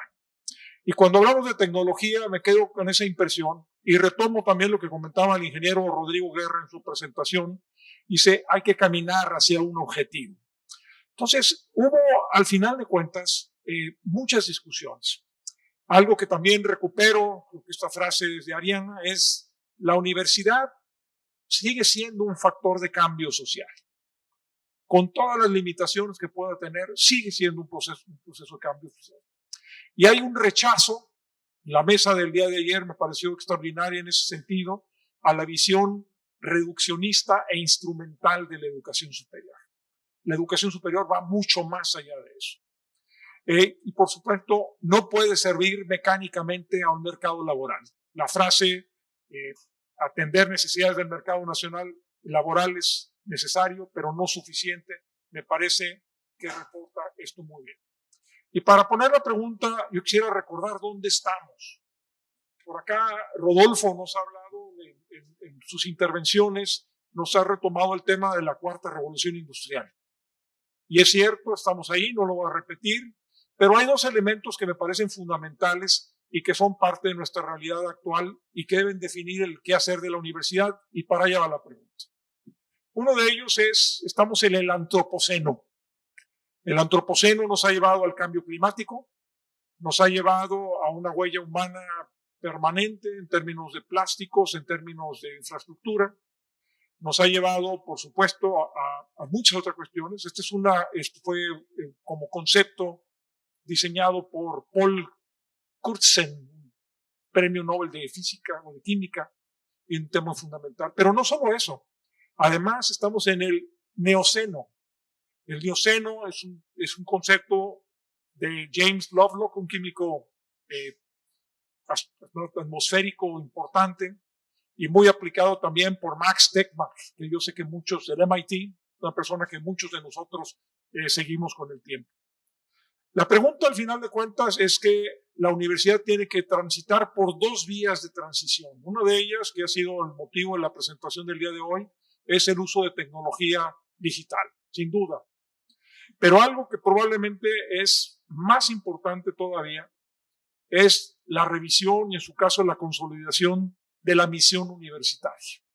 Y no podemos concebir una universidad en el siglo XXI que no considere el advenimiento del Neoceno con la inteligencia artificial y todo lo que esto implica. No me detengo en conversar sobre eso, ha sido platicado de manera importante. Y también el gravísimo impacto ambiental. Entonces, al final de cuentas, la tecnología debe ser ocupada con un propósito. Entonces, al final, yo quisiera preguntarte cuál es tu reflexión de cómo ligar los objetivos de desarrollo sostenible, cómo ligar objetivos de humanización, del amor por la cultura que nuestro colega Santiago García mencionaba el día de ayer, como parte de los objetivos de este proceso educativo. Lo mencionabas tú con claridad, el estudiante al centro. Pero ¿cómo conciliar estas fuerzas en el diseño de una incorporación tecnológica en una universidad? Sí. Es una pregunta difícil, ¿no? Yo creo que difícil de responder en este espacio y creo que da para mucho. Lo primero que quiero comentar es que yo siempre he criticado que las universidades nos parecemos demasiado y que cuando revisas la misión de Harvard o de una universidad en América Latina o en Asia, etcétera, no importa el nivel de la universidad, tienen demasiadas cosas en común, ¿no? Y tenemos que buscar ser más diversos y tenemos que buscar ocupar nichos y atrevernos, ¿no?, a ser distintos y atrevernos a hacer la universidad para unos, pero no para otros. Y de esa manera irnos diferenciando y proveer, digamos, de esos espacios para esos sectores de la población que están buscando algo que nos haga únicos. Y en ese aspecto, pues tiene mucho que ver lo que decías tú, de poner al estudiante al centro, pero en armonía con el ambiente y con la naturaleza. El TEC tiene un concepto en su visión que llamamos el florecimiento humano. Y el florecimiento humano es este concepto del bienestar de las personas, pero en armonía, digamos, con el ambiente y con el contexto. Si tomamos en cuenta esto y luego todas las cosas que tenemos en el ámbito tecnológico, que era lo que tú hablabas ahora del Neoceno, donde la tecnología ha sido pues una de las causas del desastre que tenemos ahora enfrente, ya no está enfrente, ya estamos inmersos en ello, pero también puede ser en parte una solución a esas cosas y ver cómo podemos usarlas también, estas herramientas, e incorporarlas en nuestra misión. Muchas gracias. La segunda pregunta que quiero hacer, y al final de esta pregunta abriremos el foro para comentarios y preguntas de todos ustedes, tiene que ver con una tipología sobre tecnología digital. Hay muchas cosas, he estudiado mucho sobre esto, pero era una tipología que me pareció muy atinada. Tenemos en la parte más baja, la menos profunda, si ustedes quieren, es el uso de la tecnología digital como medio de enseñanza. Y ahí estamos hablando de educación a distancia, herramientas colaborativas, simuladores, realidad aumentada, muchas de las cosas que ya vimos. Un segundo nivel más profundo es la tecnología como un habilitador. Y ahí está, por supuesto, el aprendizaje adaptativo, el aprendizaje pues personalizado y muchas otras cosas, ¿no?, que van asociadas con la inteligencia artificial. Tú mencionaste varias de ellas. Eso es más profundo. Pero el más profundo todavía tiene que ver con la tecnología digital como material de estudio y de desarrollo. Y acá la premisa es que si nosotros como universidades en América Latina no desarrollamos competencias en la parte más profunda, vamos a ser compradores perpetuos de tecnologías desarrolladas en otras partes del mundo. Y esto es una forma de dependencia nueva que finalmente va en cierto sentido en contra de una de las metas de una universidad, por lo menos tradicional, una universidad que desarrolla tecnología. Y acá estamos hablando no solo de sistemas de cómputo, estamos de comunicación, estamos hablando de semiconductores, estamos hablando de baterías de nueva generación, materiales, en fin, toda esta serie de materiales. Entonces, al final de cuentas, la pregunta es, trataré de que sea concreta, es cuando hablamos de la necesidad de innovar, que es, digamos, la segunda parte de este panel, tecnología digital, sí, pero innovación también.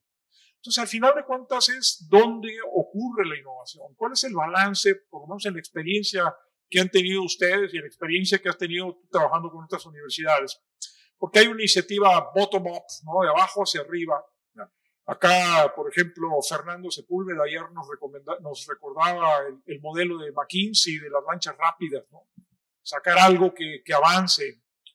Angélica Natera nos hablaba de los modelos incrementales, ¿no?, de innovación, nos hablaba de comunidades de prácticas de innovación. Eso es muy importante. Pero también se hablaba acá de la parte contraria, no solo de abajo hacia arriba, sino de arriba hacia abajo. Y se hablaba de la importancia de tener el compromiso de un rector, de un consejo, de la dirección de las instituciones. Y eso importante, ahí es donde entra el tema del cambio del modelo educativo, entra el tema del ecosistema de la educación superior, en fin, entra en la estrategia de vinculación o no con el mercado laboral. Entonces aquí es una pregunta, ¿qué tanto de esta transformación ocurre o qué elementos básicos ocurren de abajo hacia arriba? ¿Cuáles ocurren de arriba hacia abajo?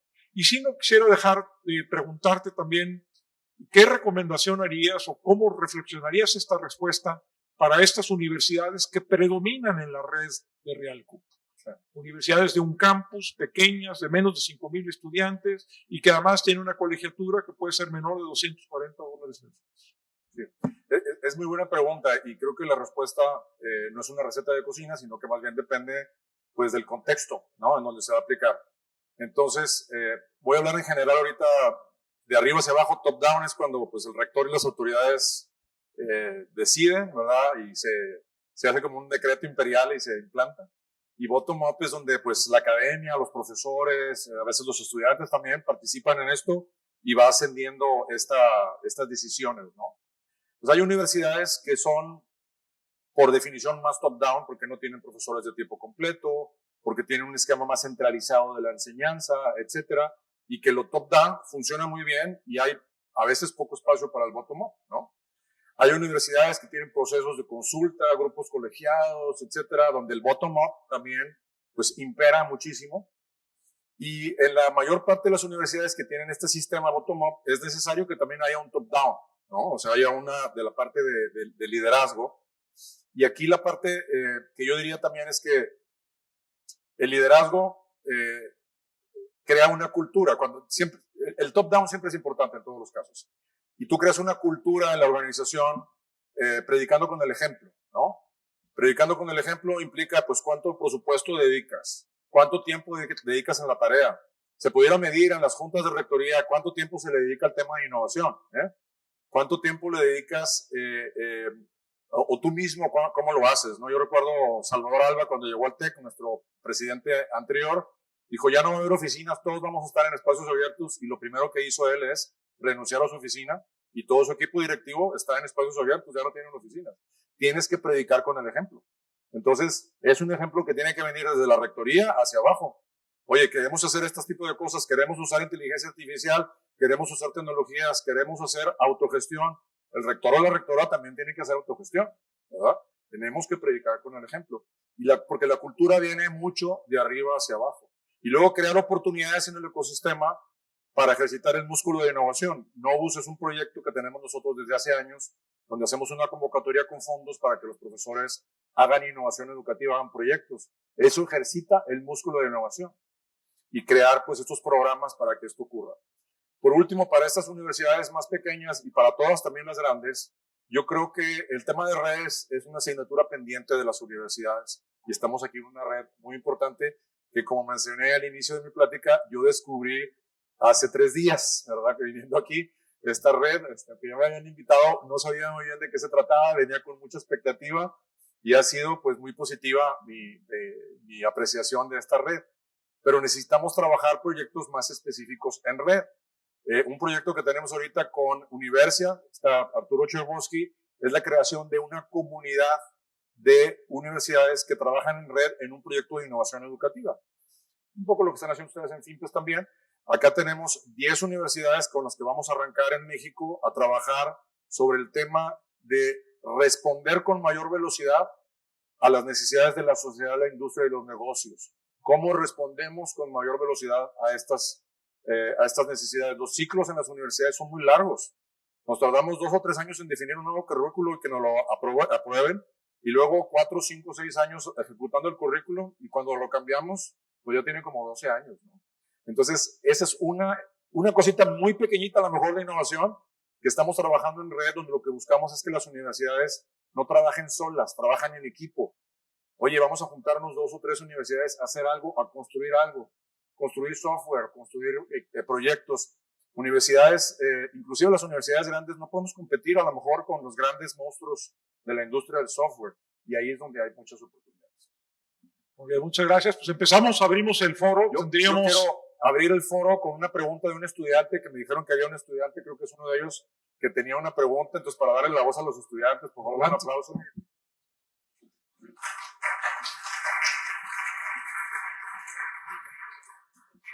Buenas, soy Armando, estudiante de la Universidad de Arte de Ganexa.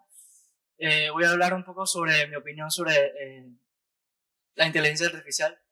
Siento que en mis trabajos fotográficos el arte artificial... disculpe, es que estoy nervioso. Pero Tranquilo. Siento que tiene algunas fallas en cuanto a la edición, a la manera de cómo trabaja la foto. Yo puedo poner una foto normal y él la puede mejorar mejor que yo. Entonces, yo digo que es algo que siento que debe mejorar más. Y más que todo, también pensarlo en la parte negativa, porque no sé en cuántos años la inteligencia artificial va a hacernos mejorar, ya que, pensándolo bien, podemos avanzar con eso y tener buenas expectativas y todo como estudiantes, pero no sabemos si eso nos puede perjudicar. en cuanto a las tareas, a la concentración, y lo veo más por la parte de lectura, buscar libros, o sea, no sé, pues como que tiene una pequeña negatividad que yo veo y que podemos tratar de regresar para atrás también. Muchas gracias. ¿Cuál es tu nombre? Armando. Gracias, Armando. Muchas gracias. Gracias por atreverte a pasar a preguntar. Yo creo que aquí Armando ha señalado algo muy interesante que es, a mí me preocupa también, yo soy de inteligencia artificial y vemos posibles beneficios, ¿no? Efectos positivos, vemos posibles efectos negativos y lo que me preocupa es lo que no vemos, ¿no? Esas cosas inesperadas que puedan pasar, ¿no? Recuerden hace 20 años que Manuel Castells decía que el internet iba a crear la ley global y todos nos íbamos a amar y estamos ahí, y ahorita pues hay un montón de división. Entonces, ¿qué cosas pueden pasar y cómo podemos nosotros prevenir esas cosas que pueden pasar? Pues es algo de lo que me preocupa. Y gracias por señalarlo, Armando. Sí, muchas gracias. ¿Qué les parece? Tenemos un par de comentarios, preguntas rápidos. Posteriormente pedimos a Pepe que cierre. Vamos a tomar solamente 3 preguntas, por favor. Que sean breves. Yo propongo que y tomemos concretas. las preguntas juntas las 3 y tratamos de hagamos tomamos todas en cadena, esa es la idea. 2 en serie. Pero preguntas, no comentarios, ¿sí? Puede ser que se focalicen en preguntas. Una, acá había otra de Arturo y una más de alguien que no haya participado. Y allí, perfecto. Ahí tenemos las 3 preguntas.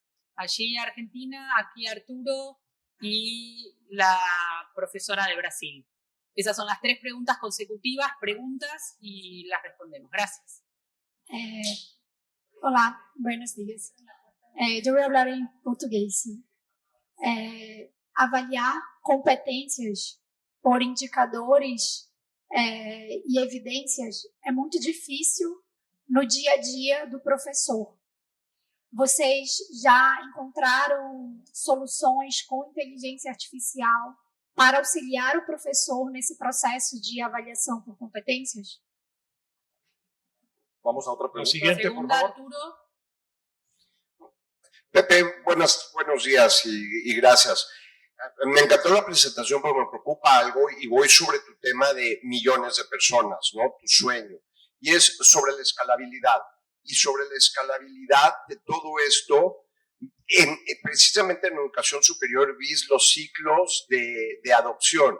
Porque nada de esto nos pareció abrumante, ya lo dijo Ariadna, pero nada de esto es nuevo. Llevamos más de 10 años, 15 años, inclusive contigo, más de 20 años hablando de todas estas tecnologías. Y realmente seguimos hablando de pequeños pilotos, de la afectación de 500 estudiantes, de la afectación de 2,000 estudiantes, cuando tenemos cuántos estudiantes en la región y completamente nada de esto está adoptando o escalando de manera masiva. ¿Cómo rompemos? Cuando aparte no es cierto, podemos decir, oye, pues la resistencia al cambio. Pero a ver, pues eso es algo muy abstracto. ¿Qué es esa resistencia al cambio en temas específicamente concretos y cómo la rompemos? Y más cuando vemos que, a ver, 100 millones de usuarios de ChatGPT en 3 meses y nuestros estudiantes sí lo están usando, nosotros no. Muy bien. ¿Y la tercera? No tiene micrófono. Ahí el señor.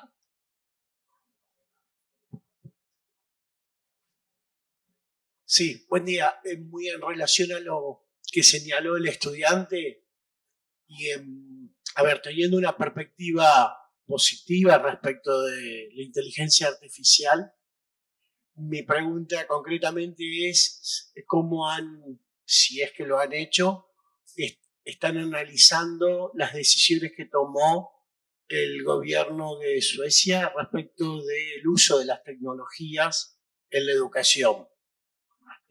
Si hay alguna reflexión o hay alguna ponderación respecto de su instituto. Muy bien. Muchas gracias. De las 3 preguntas, yo diría, todavía no lo estamos haciendo, es un espacio muy promisorio. Creo que en educación superior el tema de las competencias no es igual a veces que en el ámbito laboral, son como competencias más aglutinadoras para disminuir la carga de los docentes. y es un espacio muy promisorio. El tema de la escalabilidad es una asignatura pendiente y creo que las universidades no tenemos, a veces somos muy arrogantes y pensamos que sabemos todo y que tenemos todo, y espero pues que en esta presentación haya contribuido a hacer más conciencia, y a mí me gusta decir a expandir los límites de nuestra ignorancia y saber que hay cosas que no sabemos, que antes no sabíamos que no sabíamos, y que ahora pues tenemos esa necesidad de aprender, y muchas veces para aprender hay que ir con los colegas, pero también hay que ir con la industria, con los proveedores de tecnología, con otras personas a aprender y hacer proyectos juntos. Sobre el tema de Suecia, creo que los medios han sido un poquito amarillistas, no es exactamente como lo cuentan los medios, la nota en realidad es, hay que matizar un poquito más, y creo que lo que están haciendo es buscar ese justo medio, que también Armando decía hace un momento, pues cómo a veces las tecnologías te cambian en lo cognitivo, en las emociones, etcétera. Entonces están buscando ese punto intermedio. Muchas gracias. Bueno, fue muy rápido. 2 preguntas más, entonces. Ah, bueno, ya ves. Y sí, porque lo hizo fantástico. 2 preguntas más, sé que había 2 preguntas más. ¿Sí? Y Gustavo, ¿vos querés hacer una pregunta? ¿Y Gustavo? Gustavo, aquí está, mira, ahí está el micrófono allá, enfrente. Aquí, perdón. Sí, vamos. Sí. Rapidito. Pregunta, Sí. ¿Existe o cuál debería ser ese nuevo perfil del docente para no tener el temor de que va a ser reemplazado por el uso de todo esto que hemos visto hoy? ¿Cuál es ese perfil, si lo puedes describir, que nos permita a nosotros tener una idea de cómo replantear el perfil docente para el uso de las tecnologías? Muy bien. Acá. Obrigado. Me intriga muito como a inteligência artificial pode estimular o gosto ou o prazer pela aprendizagem. Porque eu penso que sem isso não há formas de progredir na educação. A educação precisa ser vista como algo que o aluno e nós, professores, gostemos, né? A partir desse gosto, você não para mais de aprender, né? E será que a inteligência artificial consegue resolver essa equação aí? Consegue achar uma solução para isso? Obrigado. Sou professor Profeta da Universidade de Sorocaba. Obrigado. ¿Le pasas el micrófono ahí atrás? Gracias, y con esta es la última pregunta y ahora sí cerramos. Sí, sencillo. ¿Cuáles son los límites o los no límites que te impone la normativa actual para el uso de la inteligencia artificial? Y cuento solo un ejemplo. ¿En el TEC? Sí, en las acciones que ustedes han emprendido. Yo un solo ejemplo. En algunas jurisdicciones en Argentina yo no puedo poner una cámara que filme a los alumnos adentro de la escuela, o no puedo traspasar las bases de datos por temas de habeas data para utilizarla en otras aplicaciones. Entonces ahí la cuestión normativa creo que también es interesante ver hasta dónde impone límites o hasta dónde los corre. Muy bien. Bueno, sobre el perfil, yo creo que el perfil del docente lo tenemos que ver de una manera más holística por todo lo que se requiere, y requerimos docentes que estén actualizados en su área de disciplina, pero conectados con la realidad, conectados con las necesidades de la industria, que a veces la industria va mucho más rápido, los negocios, que lo que está pasando en la academia, y que estén formados en estas tecnologías. Y hay que formar por competencias, hay que desarrollar no cursos, sino talleres, actividades, discusiones, ¿no? Entrenarse en la práctica, en ambientes seguros, donde estén estudiantes, donde estén profesores, pero también con estudiantes, porque muchas veces los estudiantes están más cercanos a la tecnología, invitarlos a que estén ahí. Sobre la pregunta tuya, que era el tema de las... ¿no fue el avión? ¿Los qué? ¿Cuál era la pregunta? Recuérdame nada más. De que forma a inteligência artificial pode estimular o aluno ao prazer pela aprendizagem? Sí. Obrigado. Sí. Hemos aprendido mucho sobre personas con funcionamiento del cerebro, que no entendíamos cosas porque era una caja negra, y a través de sensores y a través de dispositivos que capturan muchos datos y usando técnicas de inteligencia artificial, podemos saber si un estudiante está motivado, si está poniendo atención, podemos saber el nivel de estrés, y podemos ver que cuando estás aprendiendo matemáticas hay un nivel de estrés óptimo para aprender, Y no es que las matemáticas deben de aprenderse sin estrés, porque si no hay reto, no aprendes. Y el reto es parte de la motivación. Y ese estrés, y ese logro también, ¿no? Tienes que estar en cierto nivel y ahí es donde puedes usar inteligencia artificial para eso. Y por último, pues no soy un experto en normativa, pero nosotros tenemos, desde que los estudiantes entran al TEC, firman un acuerdo de que podemos usar sus datos para investigación y para mejora de los procesos de enseñanza-aprendizaje. Y nosotros usamos esos datos para hacer investigación de manera anónima, despersonalizamos los datos, inclusive los compartimos con otros investigadores. Tenemos datos de 200,000 alumnos de los últimos 25 años del TEC, todas sus calificaciones, sus profesores, sus actividades extracurriculares, su perfil de ingreso, anonimizado, y lo compartimos con investigadores alrededor del mundo para hacer ciencia abierta. Es uno de los componentes de nuestra plataforma abierta y colaborativa. Sí, un comentario nada más muy rápido. Por favor, no dejen de contestar las encuestas. O sea, realmente uno de los elementos fundamentales de estos encuentros es tener información para poder ser más efectivos trabajando como red. Entonces, creo que es muy importante este pedido. Por favor, llénenlo. Son 2 encuestas. Nos aseguremos que vuelvan a llegar a todas las instituciones. Tenemos, según eso, 900 instituciones en toda la red.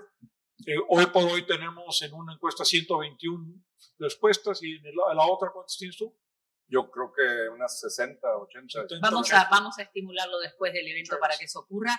Yo quiero decir que ha sido un esfuerzo muy grande por parte de Pepe para venir aquí, porque estaban festejando los 80 años de TEC Monterrey y dejó de estar allí para estar hoy con nosotros, contar su experiencia. Sin duda es una experiencia muy exitosa, pero siempre, como él dijo también, utilizando el concepto de Vygotsky, zona de desarrollo próximo, cada uno evaluará cuál es su zona de desarrollo próximo en función de la multiplicidad de estímulos que largó, porque los para qué fueron infinitos, y en su zona de desarrollo próximo irá probando en una lógica de planificación estratégica, porque yo creo que eso es clave, ¿no? Lo dijiste tú, yo el nombre, yo Ali, dijo, ¿no? O sea, se trata no de estar tirando estímulos, sino de tener una planificación, medir impactos, ver cómo resultan y luego continuar.